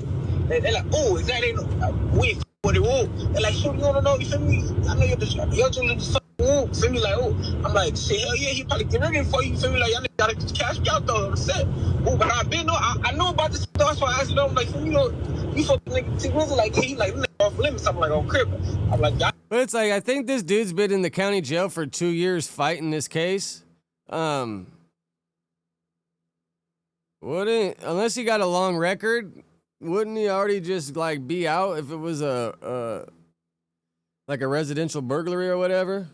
I ain't saying like, all right, he just took the time, bro. This footage only resurfaced because I believe he was into it with Milk 74, and Milk 74 released the footage where he's telling the ops, "Hey, it wasn't me. It was that guy, bro. Man, trust me." Now, a lot of people gave him flack for this. Like, you can't say this is telling because it's not telling because he wasn't talking to the police, but he was still giving up people and saying they did this and they did that, knowing there was bags on the heads of people involved. That video, like, you can't put a bag on someone's head and then tell the police who it is at the same time. I mean, if anything, bro, that would track back to you, kind of, right? Let me make the long story short. That shit wasn't straight. I ain't gonna say that shit was straight. Niggas should never put no niggas' name in nothing. That shit wasn't cool. That shit wasn't cool. As a gangster, niggas should never implicate no niggas in nothing. But I'll make a long story short. My face going around, they say money on my head and all this and all that. The homie called me like, hey, these niggas want to holler at you, whoop. They trying to say you did this before they make a move. They want to whoop, you feel me? So I'm like, all right, what's up? So they put me on the line. They saying whoop, saying you did it, you feel me, like that. We got your mama address. They tell me my mama address. Bam. They read my mama address, you feel me? Whole time they like, oh, we don't know if you really did it, or they probably could be blaming it on you feel me? So this is and that. So I'm like, all right, all right, smooth, you feel me? So them calls all different times. So they called me back. I'm like, man, look, you ain't hear this from me, but whoa, that's when I said that, you feel me? But what I should have did was called in, you feel me? But a nigga went straight, you feel me? But if I didn't want to tell them, bro, I know what really happened. Them niggas had nothing to do with nothing, you feel me? If anything, I lied on them, bro, but that shit went straight. On the day, I went straight. So basically, it was a twist up, you feel me? To get me on video saying this is and that, you feel me? Fell for it because, like, mind you, I should have called in, I should have tapped in. There's money on it. I don't know who to trust when they talking about the amount of money they said was on the nigga. Well, I mean, Flacco seems like he's under Wack's umbrella now, and I think Wack's talking to this dude. So Flacco probably does got most of it right. Maybe just how his delivery is. I don't know. Yeah, you feel me, on perk, so I should have tapped in and see what's the truth. Only reason why I believe this shit though, because where my little brother was from, my little brother was from, and a lot of niggas been in my mama house on South Park, so I'm like, these niggas had to, you feel me, on Park. So and another nigga, someone got people, your mama's so like, address. That's gonna get tricky. These niggas get them. Imagine minding your business and waking up one day and learning there's a bag on your head because somebody just lied on you and said that you burglarized T Grizzly Hill. He admitted, yo, I lied on everybody whose name I said. It wasn't straight, but man, bro, what you expect him to do? So this situation, now, we don't know what happened, right? Or if anybody did die from this, I don't know, okay? That's outside of my jurisdiction, okay? Y'all be like, Flacco, you the police, stay out of street business. Cool. I'm not going to investigate if anybody ever died from this, okay? What I would say is he's currently in jail. We don't know why he's currently in jail. All I can say is he's currently in jail. However, okay, paperwork from the burglary incident during the investigation. So, okay. So the paperwork reads, right, investigation report 3 CCD F0142, but that don't matter, bro, all right? On or about September 28th, 2022, I, Detective Hamilton, number 3219842, I did check in. He is apparently a real detective. Received this case to investigate a residential burglary. The address was burglarized. Entry was made by shattering the rear sliding glass window. The thief made off with $1 million cash, jewelry, and multiple expensive bags. On February 17, 2024. Man, that was a gnarly lick, huh? Bro, you hit 1 million cash, jewelry, and multiple expensive handbags. Unless T Grizzly just claimed all this on his insurance, so he kind of got a payday out of it.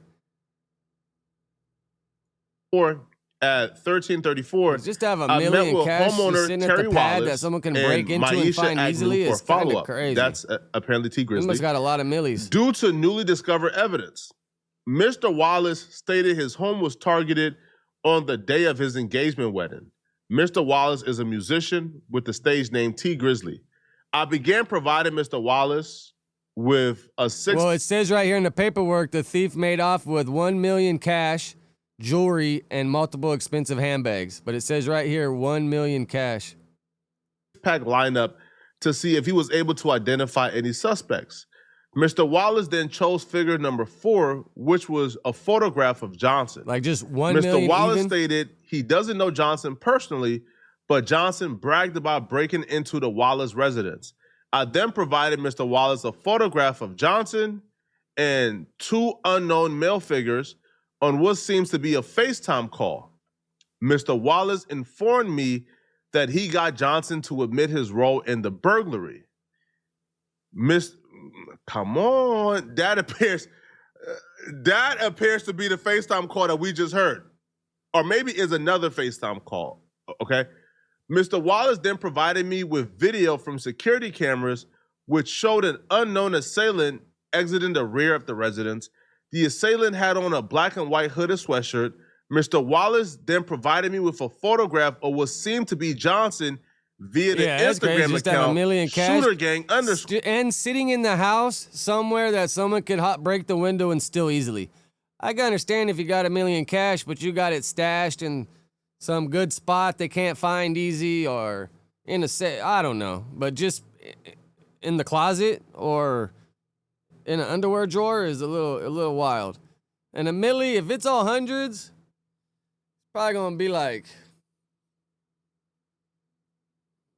probably like,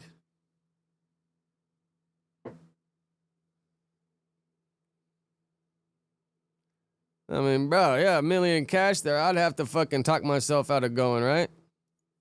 Score. Standing on a dark gray colored SUV, wearing the black and white hooded sweatshirt, I then provided Mr. Wallace a link to www.evidence.com to upload the photographs and videos. I then asked Mr. Wallace if he had any... If we could get access to evidence.com, that would be crazy, bro. But that's like a website for law enforcement only. Questions for me. Mr. Wallace stated he didn't have any more questions, so I ended my investigation as I didn't have any further questions for Mr. Wallace at this time. By the way, the person who's in jail, Shooter Gang, is unclear if he's still in jail for this T Grizzly thing, because I don't think somebody's doing 4 or 5 years for burglary, but he's currently in jail, okay? And he's the one that's circulating his paperwork. He's the one that's claiming that T Grizzly told on him. So yeah, Wax said the other day that he's starting trial soon. I guess he ain't taking no deals. What we have here is the victim or the recipient of snitching claiming he got paperwork. He provided the paperwork, and he says T Grizzly told on him. Okay. But I'm surprised. I think there's another page out there that says he picked him out of a lineup, right? I'm pretty sure there's another one out there. That right there would be enough for a lot of people to indict anybody they don't like. If this was if this was Young Thug, y'all wouldn't have any questions. Because it's somebody y'all like, because it's T Grizzly, y'all gonna selective politic. Y'all gonna get all the excuses. Y'all gonna say you want to see the actual video of him. Y'all will make up so many excuses. I wonder if anybody's the new posted form now of telling and how street dudes is getting away with telling. If it's in paperwork, I don't believe it because the police be lying, yo. How do you know you can believe the detective? The detective said he did it, but you ain't see no video footage of him telling. Man, y'all gonna selective politic this to the max, unless it's somebody y'all don't like, and then all of a sudden, that's just the problem. Everybody has different rules to what telling is. For me, I gotta see hard proof, bro. I ain't gonna take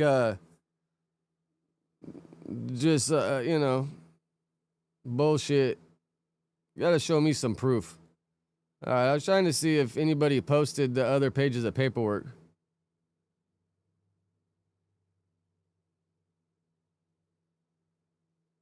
I guess I can't find it anywhere. But trip out on this. While I was looking for it, I came across this. What the fuck is going on here? Is this tattooed? White rapper Dilly Not Us blacks out his face in new video.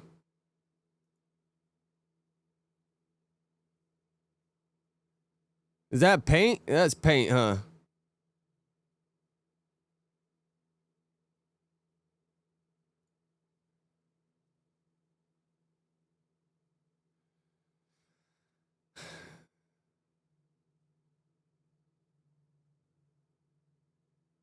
Vaughn 1700. Fuck, he think he playing 2K? Is that it for comments? Oh, there we go. Yeah, I don't know. That's what I was trying to see. I thought at first he tattooed it, but I guess it's paint.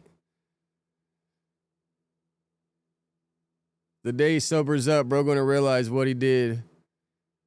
What's coworker music? L promo, yeah.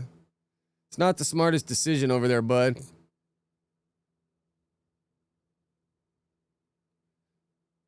Yeah, it's definitely not the smartest decision.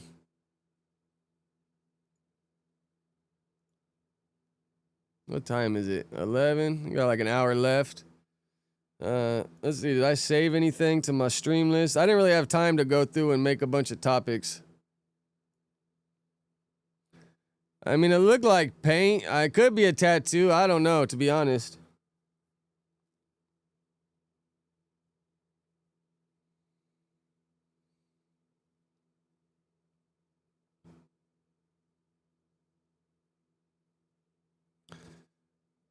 Byron Blake don't play, bro. That fool stays on his shit.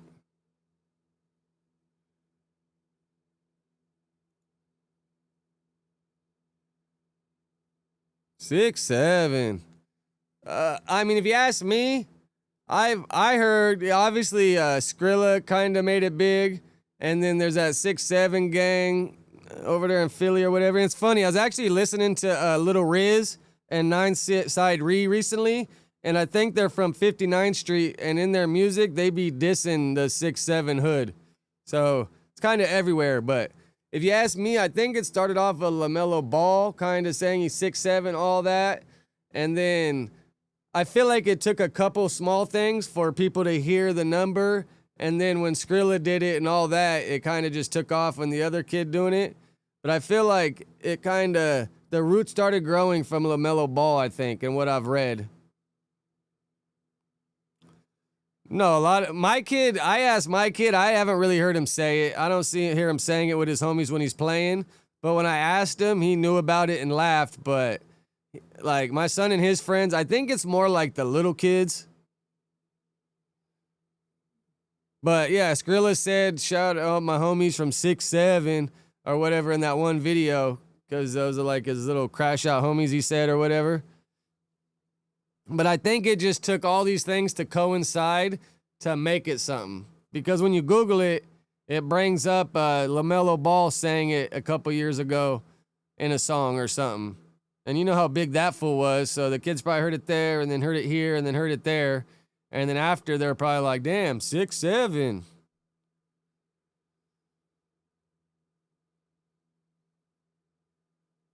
Wow, 22-year-old gets busted after 1.5 million cocaine pickup.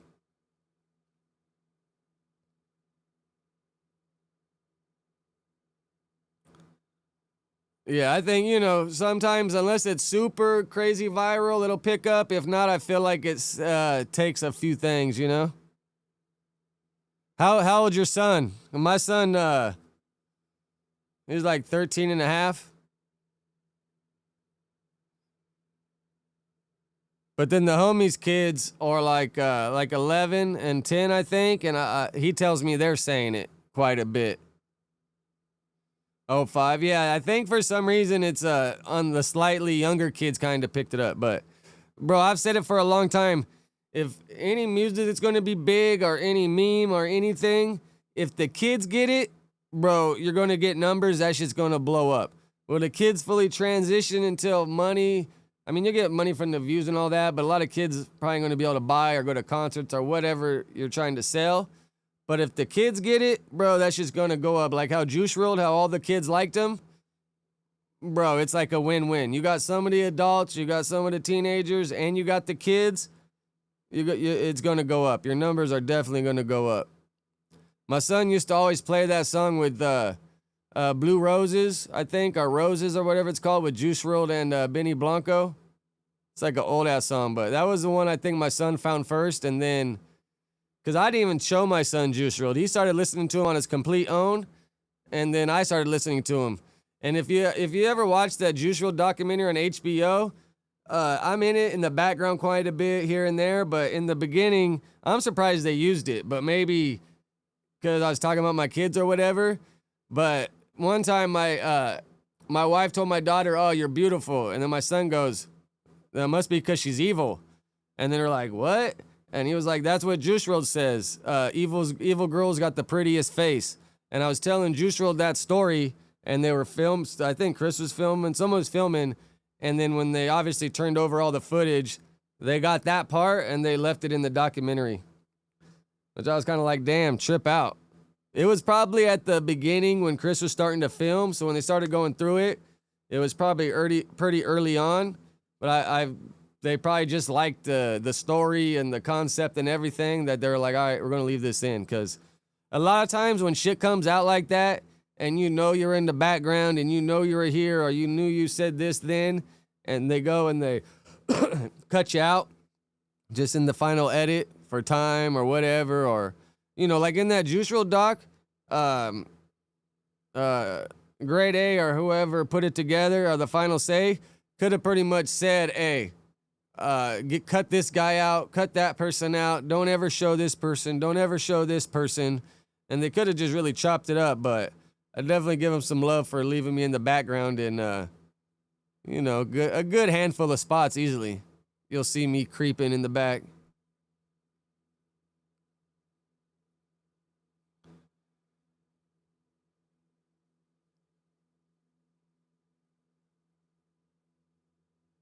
All right, what else we got here? Let's see what news got to offer us. Man, breaking into a museum nowadays is just crazy, bro. Like, you got to be pretty damn smart. Got to be an inside job, though, for sure, right? Bro, you guys see this, bro? This Breaking news crazy. In Ontario. At least 3 people are dead. This is crazy, bro. Whenever I stop, I always look in the back, too. Especially when I'm on my bike. Just, this is after crazy. a crash involving 2 semi-trucks and several vehicles on the 10 freeway. Good afternoon. This is the KTLA 5 News at 4. I'm John Finolio. And I'm Lauren Lister in for Samantha Cortese. There are major delays and closures near the site of the crash where heavy smoke could be seen for miles. KTLA's Jillian Smuggler is live with the breaking details. Jillian. Hi, guys. Yeah, we actually just spoke with California Highway Patrol moments ago. They gave us an update. 8 vehicles were involved in this deadly crash, and 4 of them were big rigs. You can see there's still several of them on scene. There's a lot of work they have to do to clear the area, but you can see that one that's completely mangled. Look at the scene from Sky 5 overhead. You can see all westbound lanes are blocked off on the 10 freeway in Ontario. Now, we spoke with a man who actually saw that crash happen during his lunch break. Are they not going to show the video on here? I was standing outside talking to a friend of mine in the parking lot facing the freeway, and the red truck gonna show it. was traveling at a high rate of speed when everyone else was stopped. And he just was traveling fast, and he didn't hit his brakes. He didn't try to slow down. Bro, look at this, bro. This is Eyewitness News with live. This is breaking crazy. news. Like, homeboy, I don't know if he fell asleep or what the hell happened, but look, bro, these people are done, bro. Shared with Eyewitness News, and it's from the red semi-truck that plowed into a number of vehicles on the westbound 10 freeway in Ontario just after 1 p.m. today. It is now the subject of several This dude law caused so enforcement much goddamn investigations. damage. This fiery collision killing 3 people and involving a total of 8 vehicles. Tonight, the CHP telling the LA Times the driver of this big rig is a 21-year-old man who is now under arrest on suspicion of driving under the influence of drugs. A total of 4 semis were involved. Bro, you driving and a also big-ass 4 passenger truck? vehicles, one of them, as you saw, It's like a weapon, man. exploding in flames. In addition to the 3 people killed in this mass casualty incident, at least 4 other people were taken to local hospitals for treatment. We have a live picture now from Air 7 over that deadly crash scene in Ontario. Southbound lanes are open. It's just so bad. Like, bro, if you're driving something that big, you shouldn't be cutting corners. You got to understand, bro, that you got other people's life in your hands if you're driving a truck that big. Like, you got to be on your P's and Q's.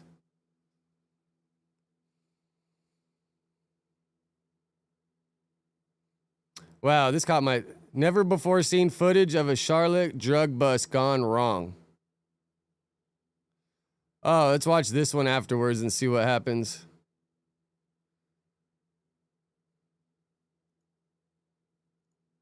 The Department of Homeland Security has revealed new details about the 21-year-old truck driver accused of causing a deadly chain reaction. Only on WBTV, new video sheds important light on the 2019.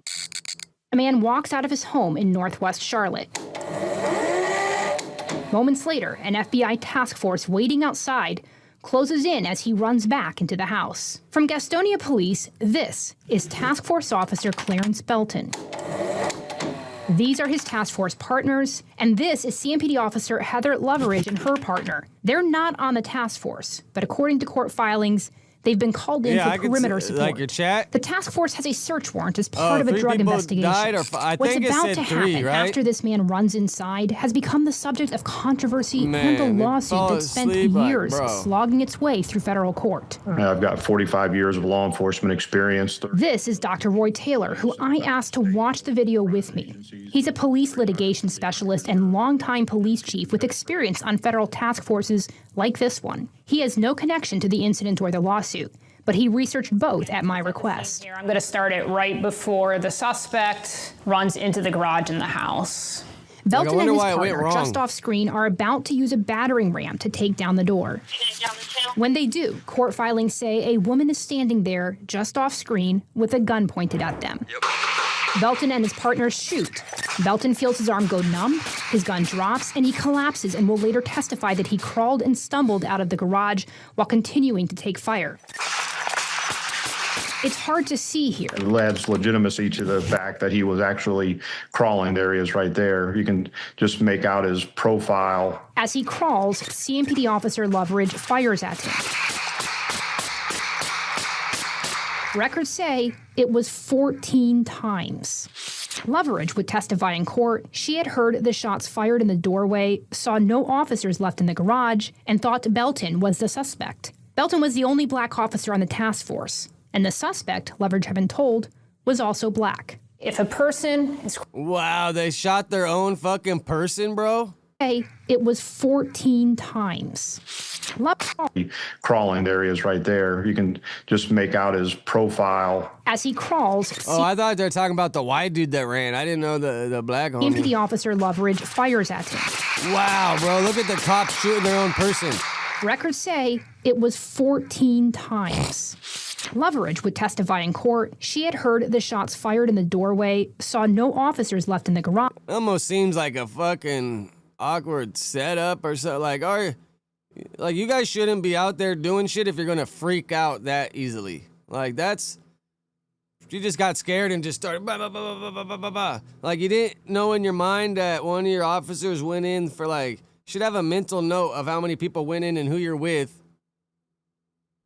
Like, that's kind of crazy, bro. And thought Belton was the suspect. Not surprised, Belton was the only I guess. black officer on the task force. And the suspect, Leverage had been told, was also black. If a person is crawling toward you without a visible gun, is that something you can shoot at? Absolutely not. Irrelevant that it's a police officer. It wouldn't matter if it was the suspect or the woman that pulled the gun or an innocent person in the house. There's no justification for firing that weapon. Yeah, if you don't see a gun pointed at you, like, he was crawling. He could have been shot trying to get out of the garage or ask for help or surrendering, and she just fucking unloading the clip. Surprised she didn't, like, drop the clip and throw another one in and keep going. Belton survived, but with permanent injuries. Officer down, start that way. He's suing Leverage in the city of Charlotte for negligence. At the heart of the case, a test of the leading legal decision that governs much of the modern-day use of force nationwide.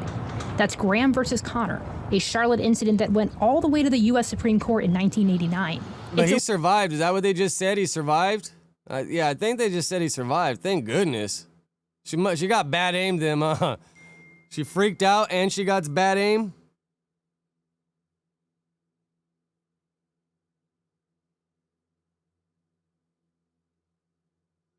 The legal decision that Dr. Taylor says all officers, including those at CMPD, are trained on multiple times. Her defense, I mean, this is a very quickly unfolding, dangerous situation. But again, you don't use deadly force unless there is a threat of deadly force being used against you or somebody else. But there are larger issues at play, as this video shows. Leverage, for example, has pointed to how difficult it was to see the words police on Belton's vest. Dr. Taylor sees this case as one where different decisions from the task force after the suspect ran inside could have changed the outcome. This is much more than a few task force officers really should tackle. They really should pull back, secure the perimeter, and wait for reinforcements to come. Is there a larger conversation? Yeah, they gotta have more control over their actions instead of just bah, bah, bah, bah, bah, bah, bah, like fucking dumbass white broad.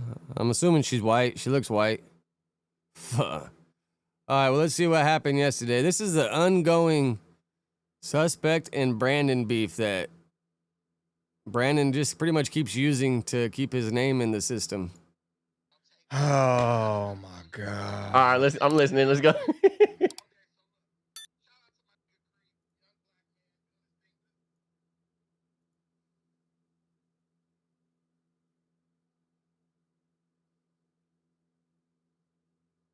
Oh, damn. Oh, so it's probably coming out the top piece? Are you done yet? Yeah. Are you done yet? Are you done yet? Do you have a life? Do you have a life? No. He can't pay you the know driver. you can't call us no more, so you went and called him because he was the only person who was going to give you any thought attention. he wasn't coming on the show because So, yeah, we can't hear him for shit. They couldn't Can pay we wrap him. this shit up? Can you turn Tay mic off until he done? Oh, my mama. Turn that shit off. All right, Brandon, And then good. he We don't want to bashed hear me. this He shit. I'll call you back in a minute. I got you, to brother. bash me. Nobody Got you, brother. has time for this nonsense. They can hear him? That part. Hey, man, well, there it is. That's God. Hear that shit. Yeah, bro. Their cameras everywhere nowadays. Good luck doing anything, man. That's why I'm surprised this whole David case is taking so long. You're telling me there ain't no footage somewhere of something? But that one private investigator said he thinks the Tesla got parked there and the tour bus showed up not too long after the Tesla got parked out there. That was God. God Hey, did. He was talking some though. Please get a life. He was No, popping he it. wasn't. He He was talking shit. He wasn't talking anything. Last That's what night- he always do. Say a Last whole lot night, of nothing. his real op, Tariq Nasheed, said that that he ran, that he had his up in the air. Wait, He what said- happened? His real op, Tariq Nasheed, he told me not even to engage with Bucci. He said, don't even give him it's- content. It's kind of like I feel like with the Munchie and P-Face thing. Like, it's cool for a little bit, talk your shit, maybe bring it up every so often, but when it's just something you don't seem to let go, I don't think the viewers care to hear about something over and over and over and over. unless it's either going to get squashed or, I mean, worst case scenario, I guess, escalate. But they just don't want to hear the same level of conversation over and over and over. I don't think. Oh, shit. He's an agent of chaos. He's a provocateur. He thinks he's an undercover cop. He went to court with them. He told the people at court he think Bucci a cop. He said he ran from hop the fence, bussy in the air. He said he'd be ducking phase, letting mark him out up here. Same thing happened last night on a day in L.A. Munchie called him to check him. Am I a degenerate? He said, no, Munchie, you're a reformed degenerate like me. Oh, my God. So they had a conversation on the phone? Yeah, because Munchie called in. I guess he was on a day in L.A. And he's, again, talking about me, which is like, Brandon, it's giving obsessed at this point. Yeah, he needed somebody, because I stopped engaging with him. Yeah, because nobody, so he it's needed like. somebody else to, this is what he does. So I'm just ignoring, but then you're going on a world tour about the shit. No, but you know what really set him off about you was when you said you were down to like date outside your race. But that shouldn't matter. Everything about him is he wants to live outside his race. Dated outside his race. You want to be a white man. That's a little crazy how Brandon just picks that out of everything. Like, bro, let people date who they want to date, bro. Who cares? You're mad that the white man might be before you? Why did you get right? He like mad because he wants some white. He want his booty tooted up by a white man. What did you do? Like I never even said that. Hey, bro, y'all see how he just got on Lush though for no reason? Yeah, he's like sitting up there like a dog. Yeah, life, bro. Look, I'm the one that tries to fucking help his dumbass. I got a question for all of y'all, bro. Do y'all watch this at home? What? Do y'all be watching this?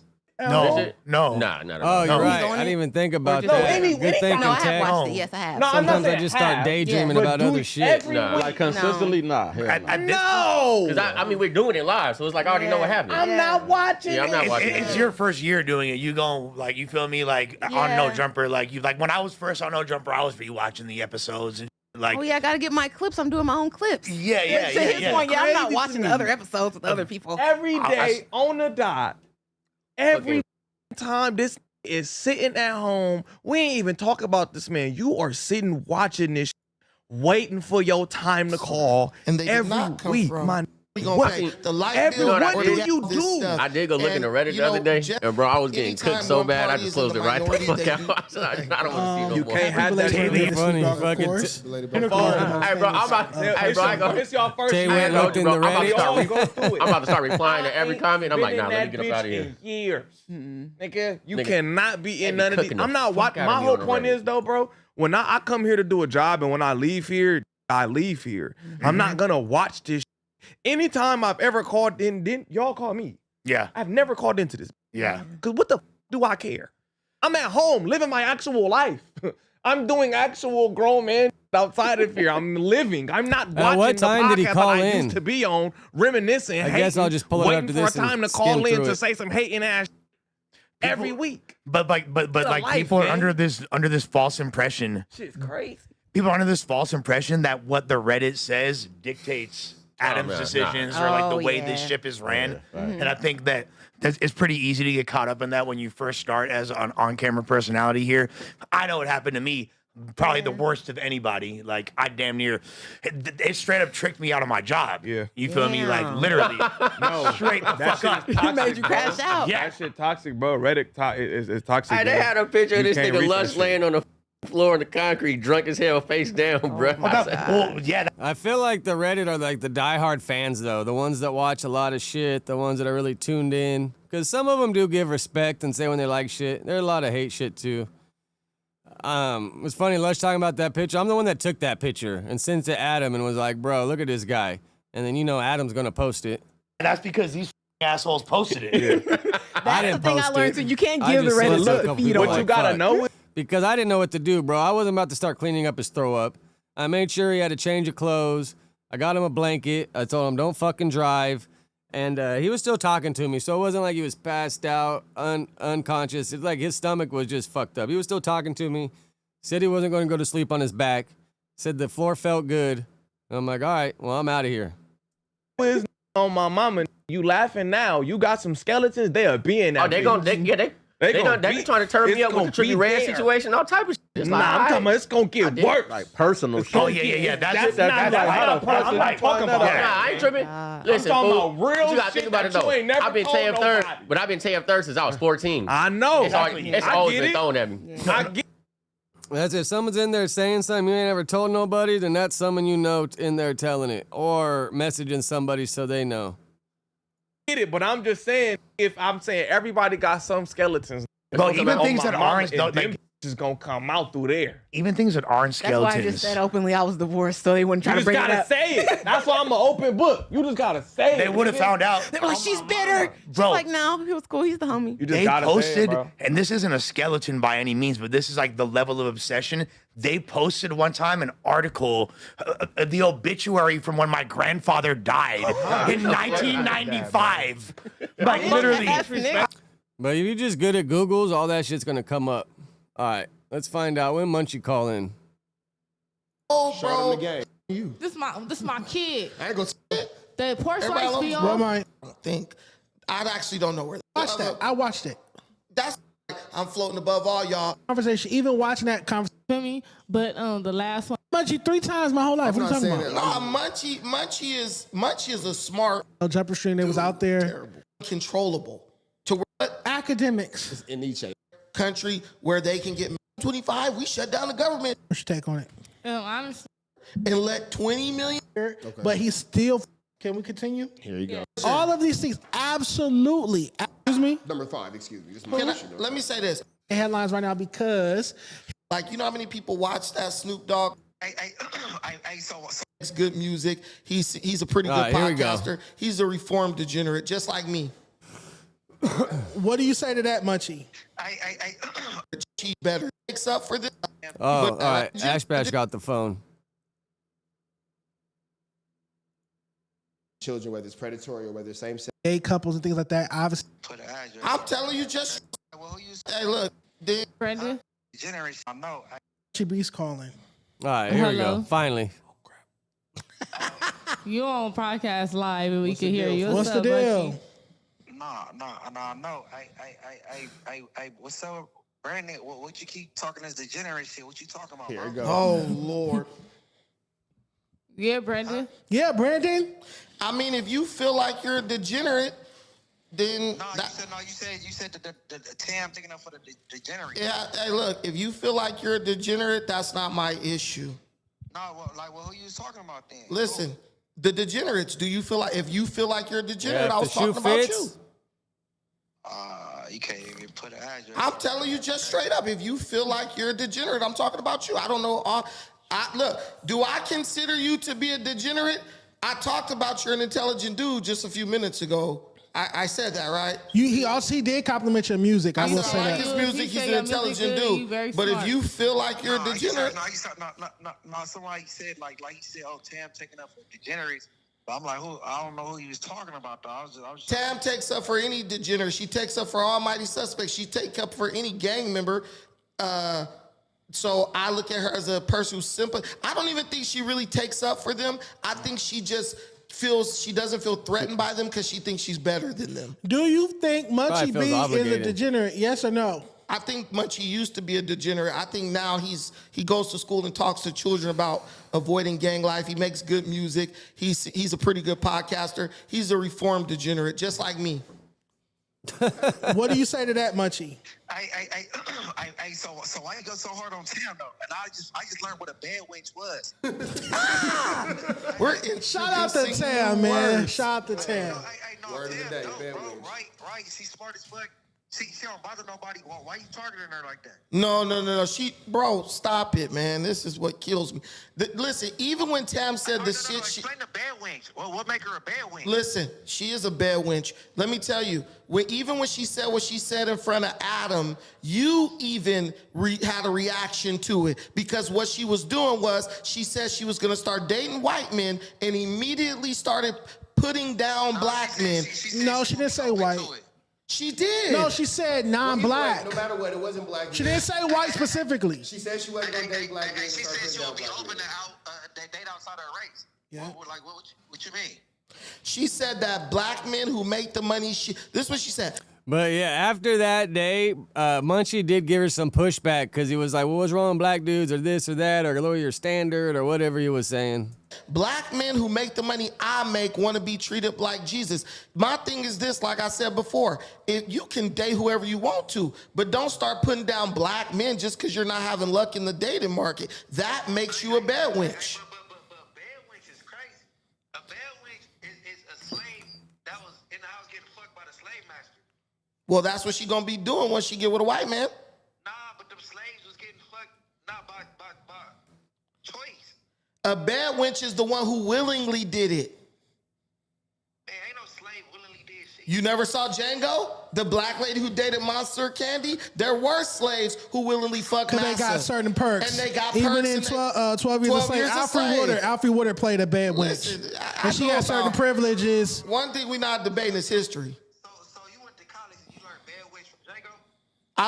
I learned, no, I've been knew what a bad wench was since I was little. I knew a bad wench, That's crazy though, bro. That's just like going all the way in, man, just dissing like that. I knew what a bad wench was when I was little. I've always kind of asked that question too, Tech. For sure, I've asked that question. I think he trains people in jiu-jitsu, maybe. I don't know. I've always kind of personally asked myself the same thing. And the issue... That's, bro, when I meet somebody, I'm always just like, all right, what do they do? You know, it doesn't really seem like Brandon lives out of his means a whole lot.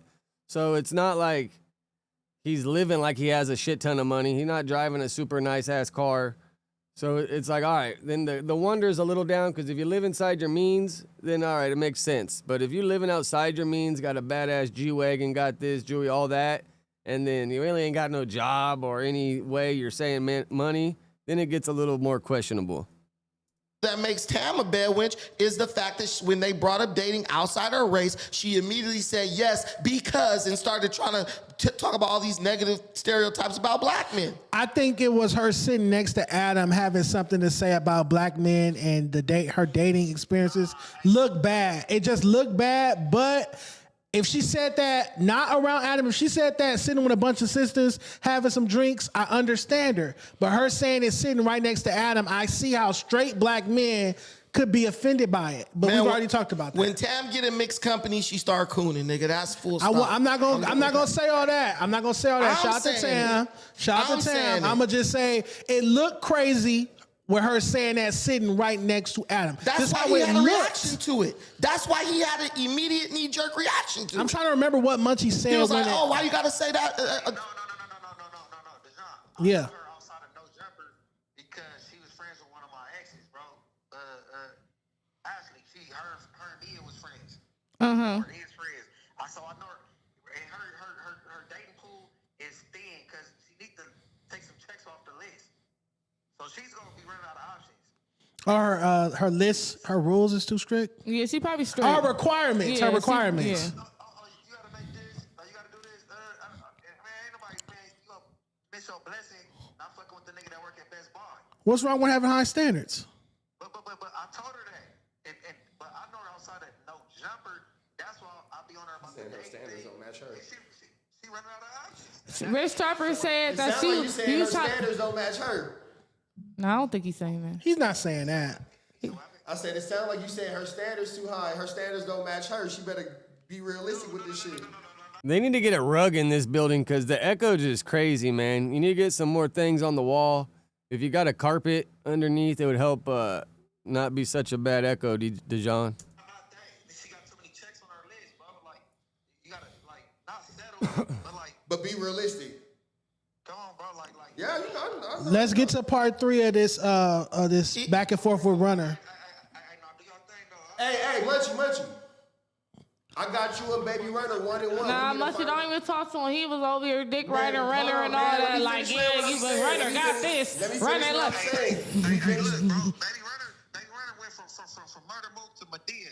Now you want to shoot movies and videos. Bro, we supposed to go back and forth with some rapping shit. I don't want to hear that shit. Y'all niggas is 1-1, man. We got y'all tied. We need one more round. In that whole Baby Runner and Munchie beef, I kind of thought early on that Runner is just going to put out way more content and just overflood it. I did like the Ain't Nothing on Vernon but Crackheads and Master Burger. That was my favorite bar. Ain't look at the views. Blew past them. Damn. All right, y'all. Y'all got to vote. Let's get a poll going. Munchie B or Baby Runner? You feel me? We got you, Munchie. You got to come back. Hey, yo, let's have Munchie B pull up soon. And Brandon said he's sorry. What? I never said that. I don't apologize for nothing. Look, the last thing I'm gonna say about the Tam situation is this. Yeah. Tam is I think she's in her 30s, right? Or I'm not sure. Why does that even matter? I don't know. Listen, she looked like she's in her 30s. That's what I'm gonna go with. She's gorgeous. But listen, no, you're previously married. Mm-hmm.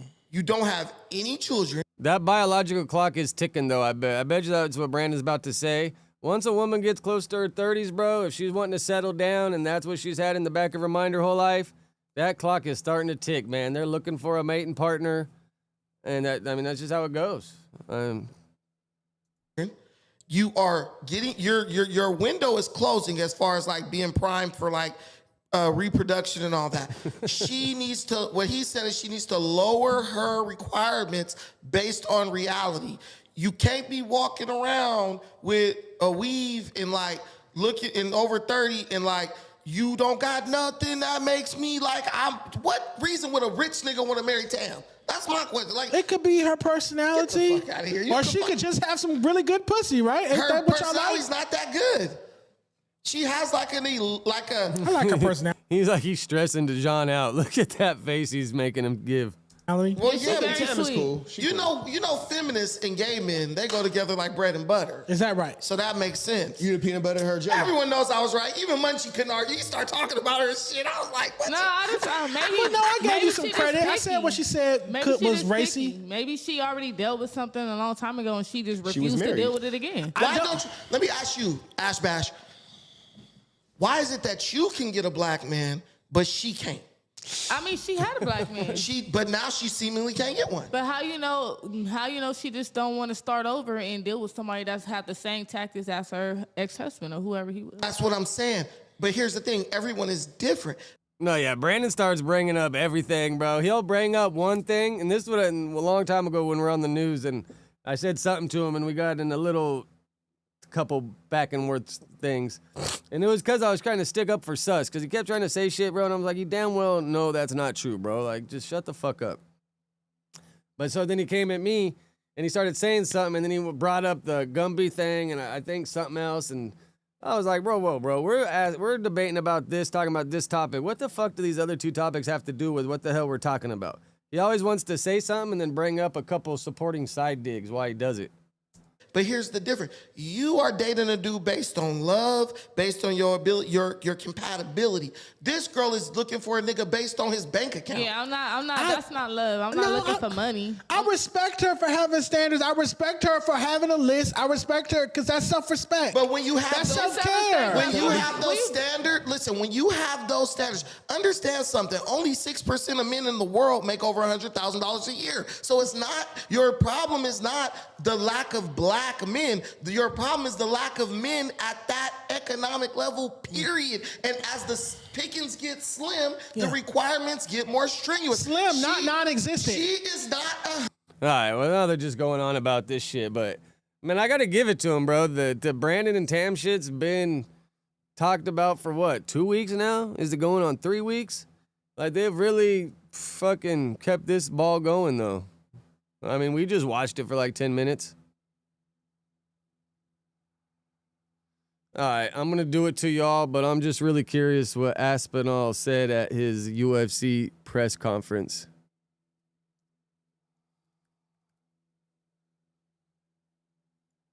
Y'all probably going to leave me now.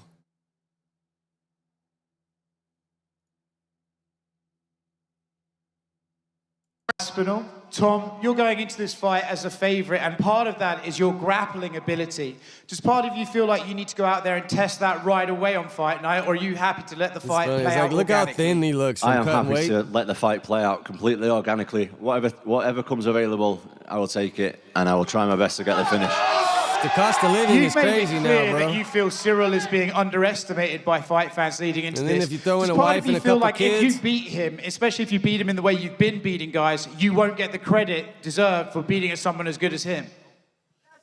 I don't really care about that kind of thing, to be honest. This guy's really good. He's been around the top 5 for a long time, former interim champion himself, so I know it's a tough matchup. It's regardless of what anyone else thinks. Obviously, you say it's going to be a tough matchup. Do you think it could also be a tricky matchup based on how he moves? I think so. Cool. Cyril, I think for so. you, Tom obviously goes out there and beats guys very. I mean, not everybody putting their money on Tom, but one thing in the UFC, bro, you can never doubt the opponent because Cyril Gane has worked his ass off to even get here. The dude's a threat one way or another, bro. I don't know if Tom's going to go in there too cocky, think he's just going to whoop him, but this dude is a fucking beast. He's a heavyweight that moves like a middleweight. Quickly, very aggressively, how do you stop those sort of early exchanges? Do you have to fight at range or are you prepared to trade? Yeah, everybody knows the strength of Thomas Spinal, and everybody knows also what is my strength. So now we will see this Saturday who's going to manage very well this situation. Do you believe this is a fight that had to happen? It was long talked about. Tom came to France that time. Are you glad that you're finally fighting Aspinall in the fight of the new heavyweight generation? Yeah, finally, we are both to, 100%. That's normal. And I respect this.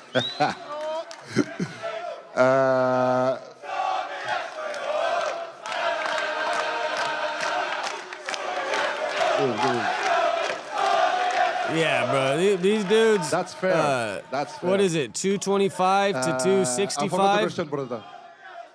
Like, I guess, let's look up Tom Aspinall. Actually, I want to see how tall Jelly Roll is, too. Yeah, I'm really glad about this situation. We are both a new breed of this heavyweight division, so it makes sense. A pleasure, brother. On est habitué en France à ton détachement, on est habitué à cette attitude quand tu arrives au... Damn, Tom Aspinall, the white dude, is 6'5", 251. Could you imagine fighting some dude 6'5", 251 that moves like he's like 180 pounds? Like, bro, that is crazy. Quick, because every time I click on the UFC shit, it goes, people just leave, but I think I'm just gonna more double down on it because it's something I'm into, bro. I could talk about it. I've been watching all these dudes fight forever, so it's not, you know, I got some education on it. But let's see how big Cyril Gane is. Au combat, est-ce que tu peux réexprimer pour tous les gens qui vont te suivre en France ta motivation et ta détermination? Go ahead.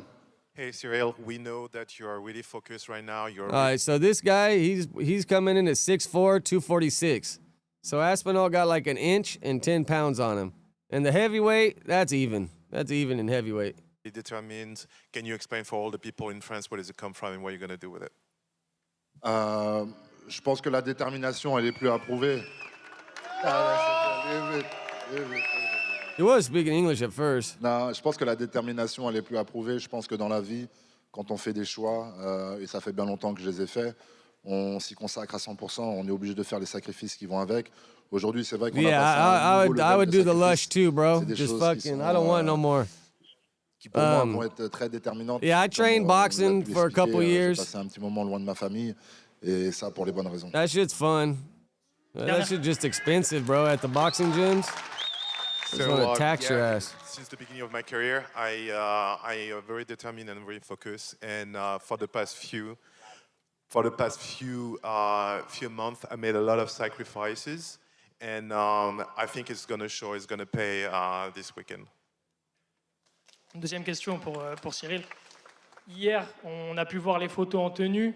Je sais pas si tu as vu passer ça sur les réseaux, mais les gens sont complètement ouf sur la shape que tu as dégainé. Yeah, but when they start speaking a different language is when it really starts to slow down for me. Vraiment voir un Cyril 2.0 samedi soir dans la cage, la shape était tellement impressionnante pour les gens que ta cote a même baissé chez les bookmakers. Par rapport à ma shape? Par rapport à la shape. Hey Cyril, we saw you on the media day. You took some photo shop from the UFC. I thought this was from Paris. Isn't he from France? Incredible shape. Do you think that is going to bring something new to the? Yeah, this was out of Paris. Tomorrow or Saturday. On a fait beaucoup d'ajustements. Le physique, c'est quelque chose qui compte pour moi. Mais là, pour le coup, ça s'est vraiment fait naturellement. Ça s'est fait naturellement. On a fait beaucoup d'ajustements. And this one's happening early tomorrow. I think it starts at 11. I'm not sure the main event Really might be 1 or something. Few months, without any effort. I've been focusing on wrestling and everything, and naturally, I think I'm just coming in a better shape. And yeah, that's no, the boxing this is happened fun. really naturally. The bag, sparring. It's kind of like Question for private Cyril, trainer down to because right. they push you and keep you going too at the same time. When you got to hit the bag for like 2 minutes straight, like fuck, bro. Because where I trained right here, he trained us everything on 3-minute rounds. So go hard for 3 minutes, and then there would be 30-second breaks instead of a minute break. And then you do the next on the little buzzer. So it would go like ding, 3 minutes. Or you could set it for 2. And then ding, 30-second break, ding, back to training. But yeah, it's good for you for sure. Right here. Yesterday, The mentals and the immediately, physicals, you man. were The pretty older you get, the more you got to said worry that about you'd them. be able to drag Tom into deep waters, which nobody has been If able your to mentals do. and What physicals about ain't your style lined makes you up, think bro, that you're able to do so? it's going to start to fuck If you I up the older you remember, it was a get. question, if it's possible to have a deep water, I say yes, of course. It's everybody know already. I got the experience to go to the 25 minutes, but I can also go in the rush. So everything is possible. This was my answer yesterday. Is there anything in particular about your I wonder if it's just hard for him to anything in understand particular about English, your but he's style better that at makes you speaking think it. that you will be able to do And I that? think that's how it goes at first. Is there anything in particular Like about when you your learn style another that makes language? you think you will be able to do that? Or the other people just got to talk slow. Qui va permettre de gagner. They got to talk Nothing chop, special, 33 and a to third. say. It's just trust me, we did really something deep in this camp. Like we take the time, we create some bubble. We started there a few months in Paris. We continue with some crazy guy in Dubai with the Triple MMA gym. And yeah, I hope we're gonna see all of this this Saturday. Yeah, we got like 10 minutes left. Made something out of nothing today. I appreciate y'all Yesterday, for in sure. response to Cyril's All right, back to the boss, Tom. confidence in taking you to deep waters, you said that everybody that said that gets knocked out in the first minute. Is that the official prediction? No, it's not the official prediction. It just so happens that that's what's happened. Everyone who says that they can take me to deep waters just seems to get knocked out. I don't expect to knock him out early, but I don't expect that anytime. So I just need one shot and it changes everything. Appreciate it. Question for Tom. Tom, DC was caught on the mic saying that no heavyweight can beat you. What's it like getting praise from Daniel Cormier, and do you agree that you can go on a generational run at heavyweight? Listen, heavyweight MMA is the most dangerous, unpredictable division in the whole sport. So, look, No, I they think just got to tap each my other and level's it's a wrap. better than anybody else's, but does that mean I can lose? I don't know. I feel like I'm the best, but I've still got a lot to prove yet, so I'm looking to do that. Don't doubt Now yourself. you've been though. off Don't for doubt a yourself. year and 2 months. Yeah, How that's frustrating. one thing with the heavyweights is it takes a while for them to fight, bro, because they're just not. There's not a big division. If you're a heavyweight and you're down to get in the ring and squabble and you have a little bit of talent, you move up pretty fast in the heavyweight genre. Frustrated were you in that time off, and has that fueled you going into this fight with Cyril Gane? I am fueled up, my friend. Don't worry about that. Yeah, we've been waiting for this shit for a year One and 2 question months. for Umar. Umar, go ahead. What do you got? Don't make me regret. And that's what I'm kind of going for, like in the morning spot, trying to get more people at work that are able to listen, or just more of the daytime thing. Because at night, it's like flooded, bro. And I feel like in the morning time, I'll get a slightly higher level of intelligent people. You know what I'm saying? Because most people that are on the bullshit probably sleeping. You know what I'm saying? I don't know. I feel like the morning's just a better slot. Especially if I get a bunch of y'all that are working and able to listen and all that. And then I feel like it's more people are got the same schedule in the morning than they do at night. Regret taking one more question here, please. Go ahead, sir. With the white shirt and the sunglasses. Oh, go ahead. Yeah, you.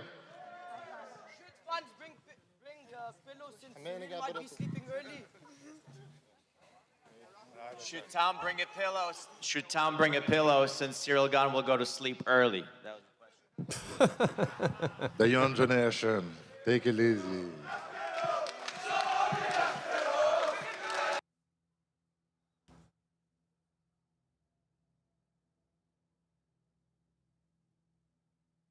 Yeah, almost a wrap in like 10 minutes. Yeah, I want to try to at least 3 days. Get on early. The other 2, I gotta start hitting the gym a little more. The mentals and physicals are a big deal. And my sciatica, bro. I feel like I gotta keep my core and lower back strong because that sciatica flare-up is no joke. It's funny how, not funny, but LeBron James is suffering from it and not able to play at first.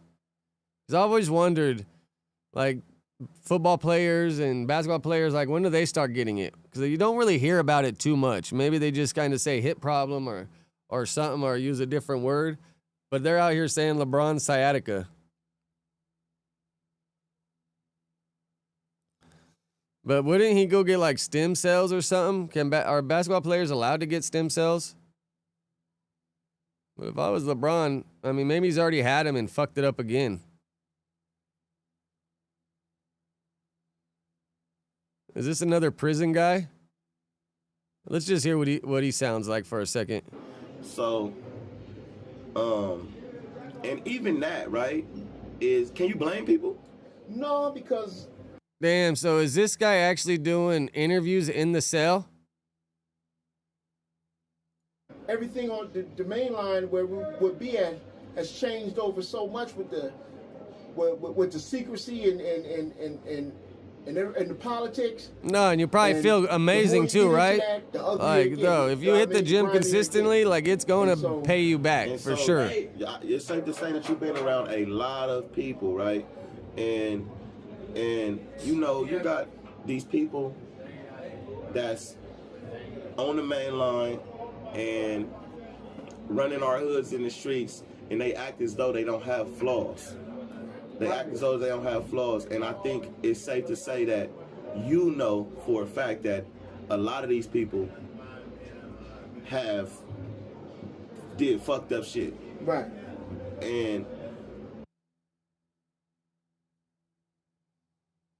oh, fuck, I don't know. It's only the news today. I think they're all getting ready to go somewhere today. I think they're all going out of town this weekend somewhere. I think maybe Complex Con or something. Yeah, I don't know who this guy is. It just popped up, so I wanted to give it a little view real quick. No music stream.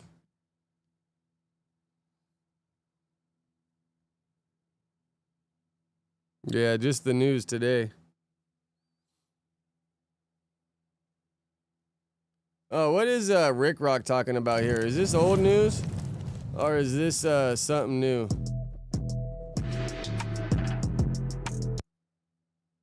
Because loyalty means something. And the fact that Brick Baby gave his entire life to a particular organization, and the fact that... All right, let me stop right there. Maybe somewhere in this video, Brick is going to either indicate that or, give up some info that he was told on by one of his homies. I hope in this video. Yeah, the liquor will definitely help. I mean, Bud too, but that liquor, it's going to be hard to get past that little plateau you're going to hit if you're still adding liquor in your system. And then besides that, man, it's just diet. We can get to that part. Because if we don't get to that is point, this just a remake of pretty much everything that's been out? I can't say somebody told on somebody. In this case right here, Wack don't like me though is because I just wouldn't, because I don't want to call Brick a snitch. You feel me? What's the real reason why he don't like Tupac though? Pertaining to that, man, y'all seen, that man. How did the feds know this incident was even a thing? Well, here's what happened, okay? When the feds had... It's pretty much a remake of a bunch of shit we already seen.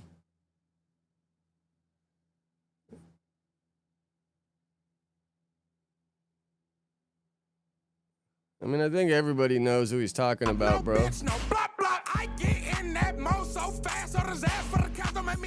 Run on streets. Yeah, we watched this whack one yesterday, right? Or a couple days ago. The one thing in the morning, bro, when I hit the morning, I knock a lot of these topics out. And when I rock out with y'all for fucking 3 hours or so, we cover a lot of this shit that they be talking about later on in the week. Or all these dudes make videos about. What I got to start doing is going through and then cutting them up and putting them out. I got to get better at lining the topics up a little better in order. And then, yeah, just start making like 10, 20-minute segments of all the different shit that I cover. Like, I seen this private investigator thing when it came out a few days ago, and now I'm seeing everybody make videos about it. So I got to jump more on it when I see shit like that. Los Angeles, Westmont became a major center for Black American families during the Great Migration, when Black residents moved from the South to Los Angeles in search for jobs and better opportunities. By the 1960s through the 1980s, Westmont had become a central part of Black Los Angeles, home to many working and middle-class families, as well as numerous Black-owned businesses and churches. This is Tunchi 5. You remember when we're listening to Jay Reddy? Do you guys remember when I was playing that song? It's a regular hymn. And then he got an album that came out a couple weeks ago. I fuck with him, bro. You got some shit. But this Tunchi 5 is his homie, and he's even on the album with him. But by the mid-80s and 90s, the area was hit hard by unemployment, gang violence, and neglect. By that point, the Hunters had the Westmont section carved up by sets and under a tight command. Historically, the blocks and UGs operated defensively and built wealth.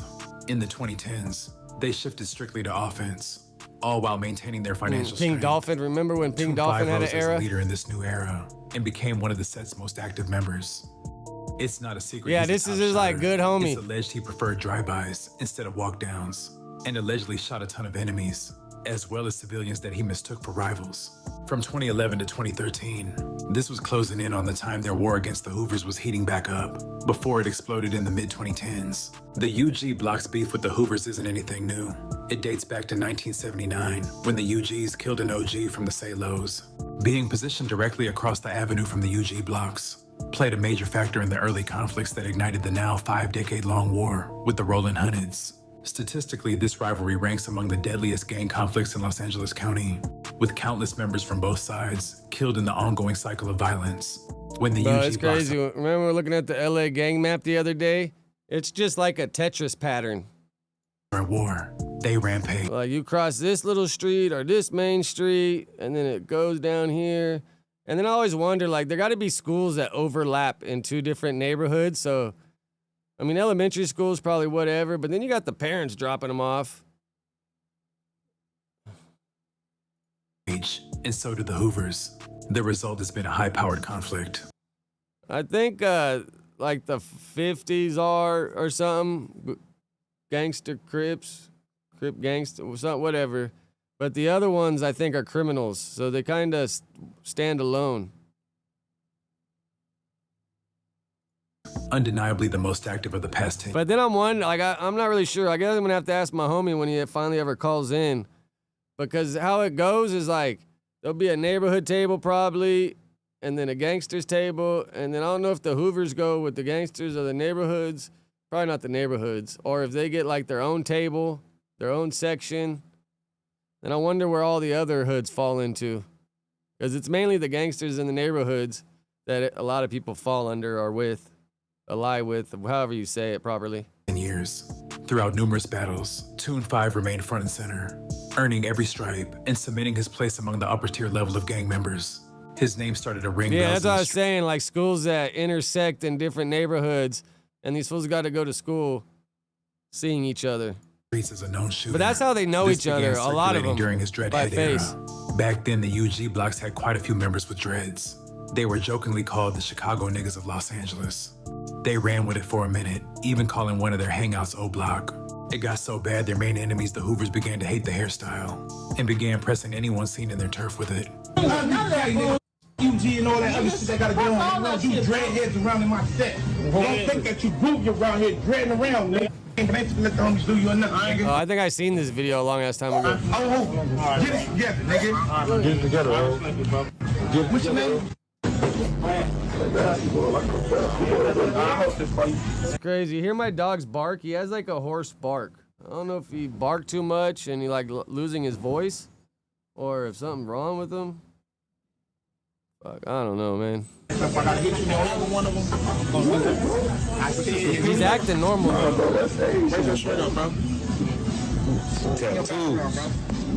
Amidst the chaos, this was also the period Tune first began dibbling into rapping.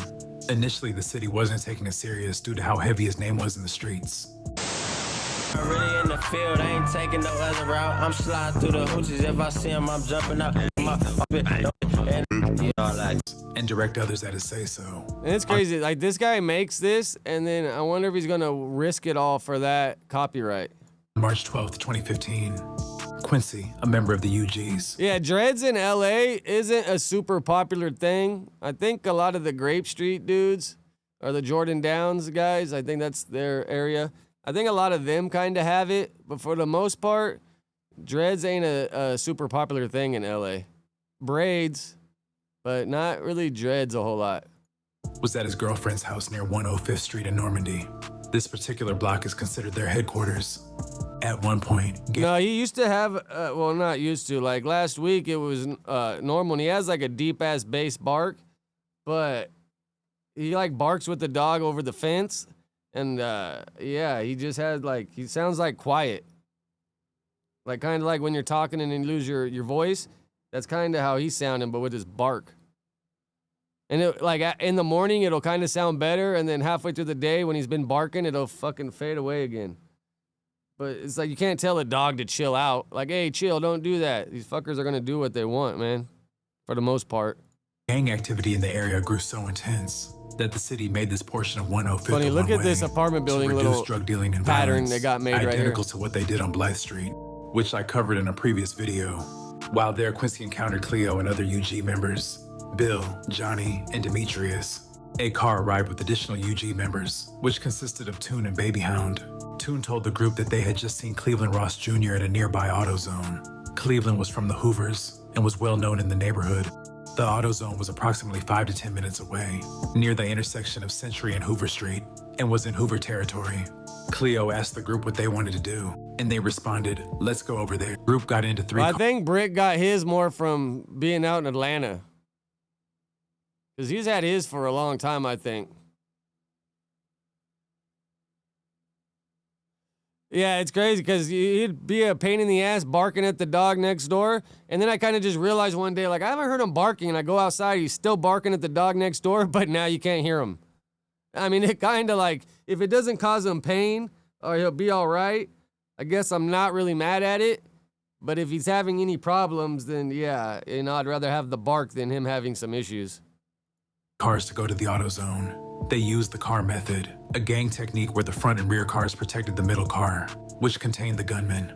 The method ensured the safety of the gunman and facilitated escape from law enforcement. Toon went with Quincy in the lead car, which was Quincy's silver Chrysler 300.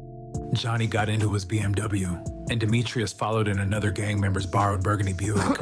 They say, I think this area, Westmont of South Central, is one of the most dangerous areas in South Central. Cleo was in the like Buick. Has the most like Cleveland Ross or Jr. had gone to the AutoZone with his father, Cleveland Ross Sr.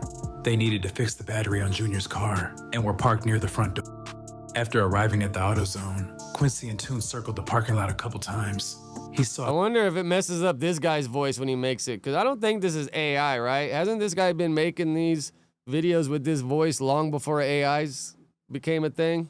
Johnny's BMW and the Buick arrive. The three cars parked in the AutoZone lot. Quincy saw Cleveland Jr. in the parking lot attempting to start his car. Quincy Cleveland got out of his Jr. car seen him and in the walked parking towards lot before he Cleveland's started BMW. his car. Cleo reached over the Buick and shot Cleveland Jr. with a revolver. Quincy ran back to his car and followed the Buick out of the lot. Cleveland Jr. was shot outside the AutoZone.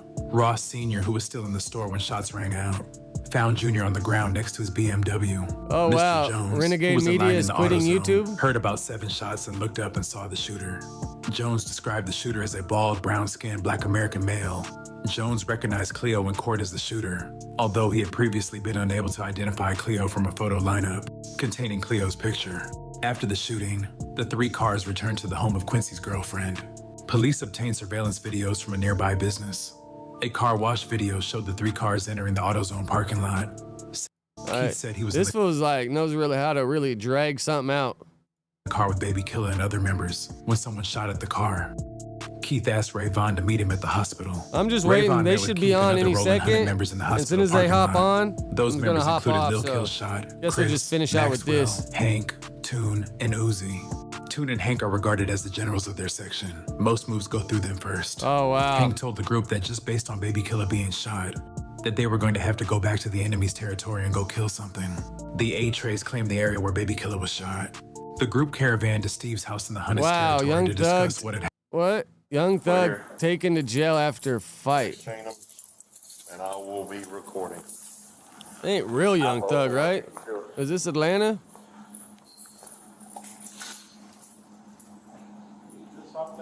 Yeah, he just be repeating a lot of LA Times stories, and then I'm sure he got some homies that are busted that tell him some other shit. But the crazy thing about him is because that fool just uses everybody's name, locate everything, bro. He be just putting all these crazy stories out there. Jeffrey Williams. Oh, they are talking about Young Thug. I would be so tickled.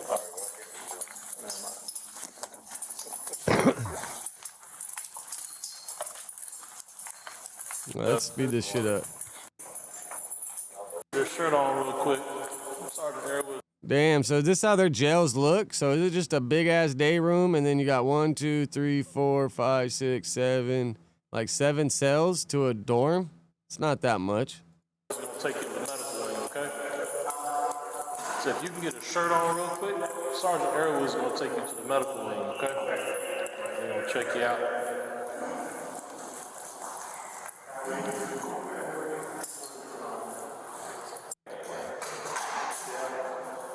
Same Who the fuck is that guy? day, different day, same stuff. So this pretty much is just them taking him to the infirmary. Like this ain't anything Just happening. to let you know, someone's going to come and take pictures. Okay.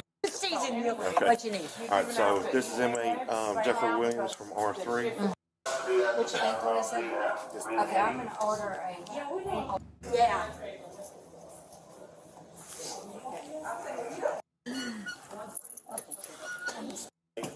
All this is gonna. Damn, he kind of baited me with that one. We're just watching this fool go to a doctor visit.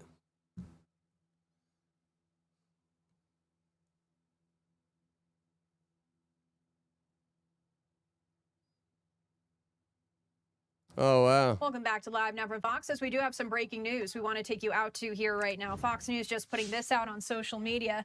The U.S. military is sending an aircraft carrier to the waters off South America in the latest escalation and buildup of military forces in the region. The Pentagon announcing this moments ago here today. Defense Secretary Pete Hegseth ordered the USS Gerald R. Ford and its strike group to deploy to the U.S. Southern Command to, quote, bolster U.S. capacity to... Bro, the drug prices are about to go up in America. Because if these fuckers are combating it like this and sending out military boats out here to use their radar and all their good technology to catch these dudes, prices are about to skyrocket. detect, monitor, and disrupt illicit actors and activities that compromise the safety and prosperity of the United States. Pentagon spokesman Sean Parnell said that in a social media post. A lot of people's The plugs USS are going to Ford is dry up currently fast. deployed in the Mediterranean Sea along with 3 destroyers. It would likely take several days for the And if these drug smugglers know they're not even going to get arrested and go to jail, they're just going to start bombing them, they're all going to be like, fuck that. ships to make the journey. I mean, to I wouldn't South risk America. it. And I also wanted Going just to share jail's some one of this thing. video that we did just Getting pull for blown you up here, is another. as well. Deploying an aircraft carrier is a major escalation of military power in a region that has already seen an And then they'll probably have all the U.S. drones flying around, circling with all their technology. unusually large U.S. military buildup in the Caribbean Wow. Sea and the waters off Venezuela. Hours before Parnell announced this news, Hegseth said the military had conducted the 10th strike on a suspected drug-running boat, leaving 6 people dead and bringing the death count for the strikes that began in early September to at least 43 people. The Pentagon told reporters it had nothing further to add beyond that statement.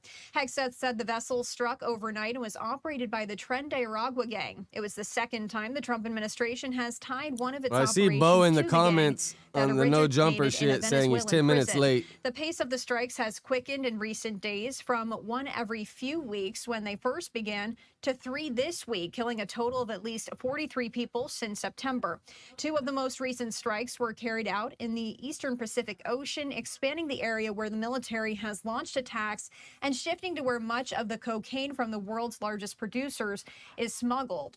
So once again, we're bringing this to you here on Live Now from Fox as we did learn this breaking news. Let's put this back up on your screen here as we are sharing with you, if you are just tuning in, that the U.S. military... Damn, that's crazy, right? They're about to have all their drones, their boats, their technology, their radars. They're going to have all that shit out there.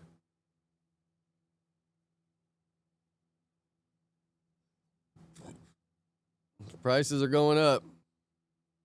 Good thing I've fucking been long retired, bro. Because there's nothing ain't for sure, man. It's all about having a fucking job that's like for show, longevity, growth.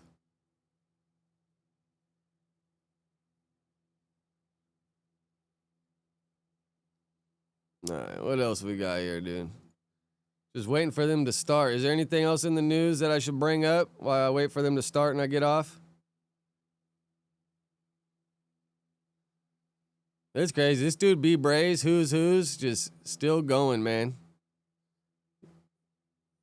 I wonder how much he gets paid a month from his YouTube.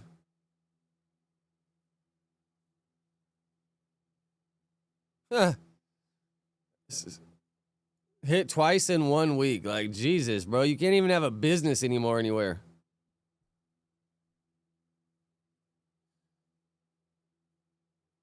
So you can't even fucking try to do good, bro.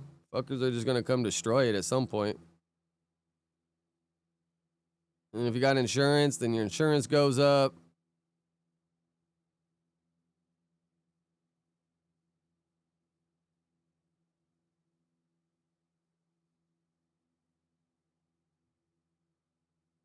All right, they're live. I'm out of here. I might try to get on this weekend if I have time. If not, I think Monday I might be able to. But if not, I'll fuck with y'all. Quick, Tech, Sev, Dante. I don't think he's still here anymore. Am I forgetting anybody? If I did, my bad. I fuck with all y'all. Yeah, I'm out of here.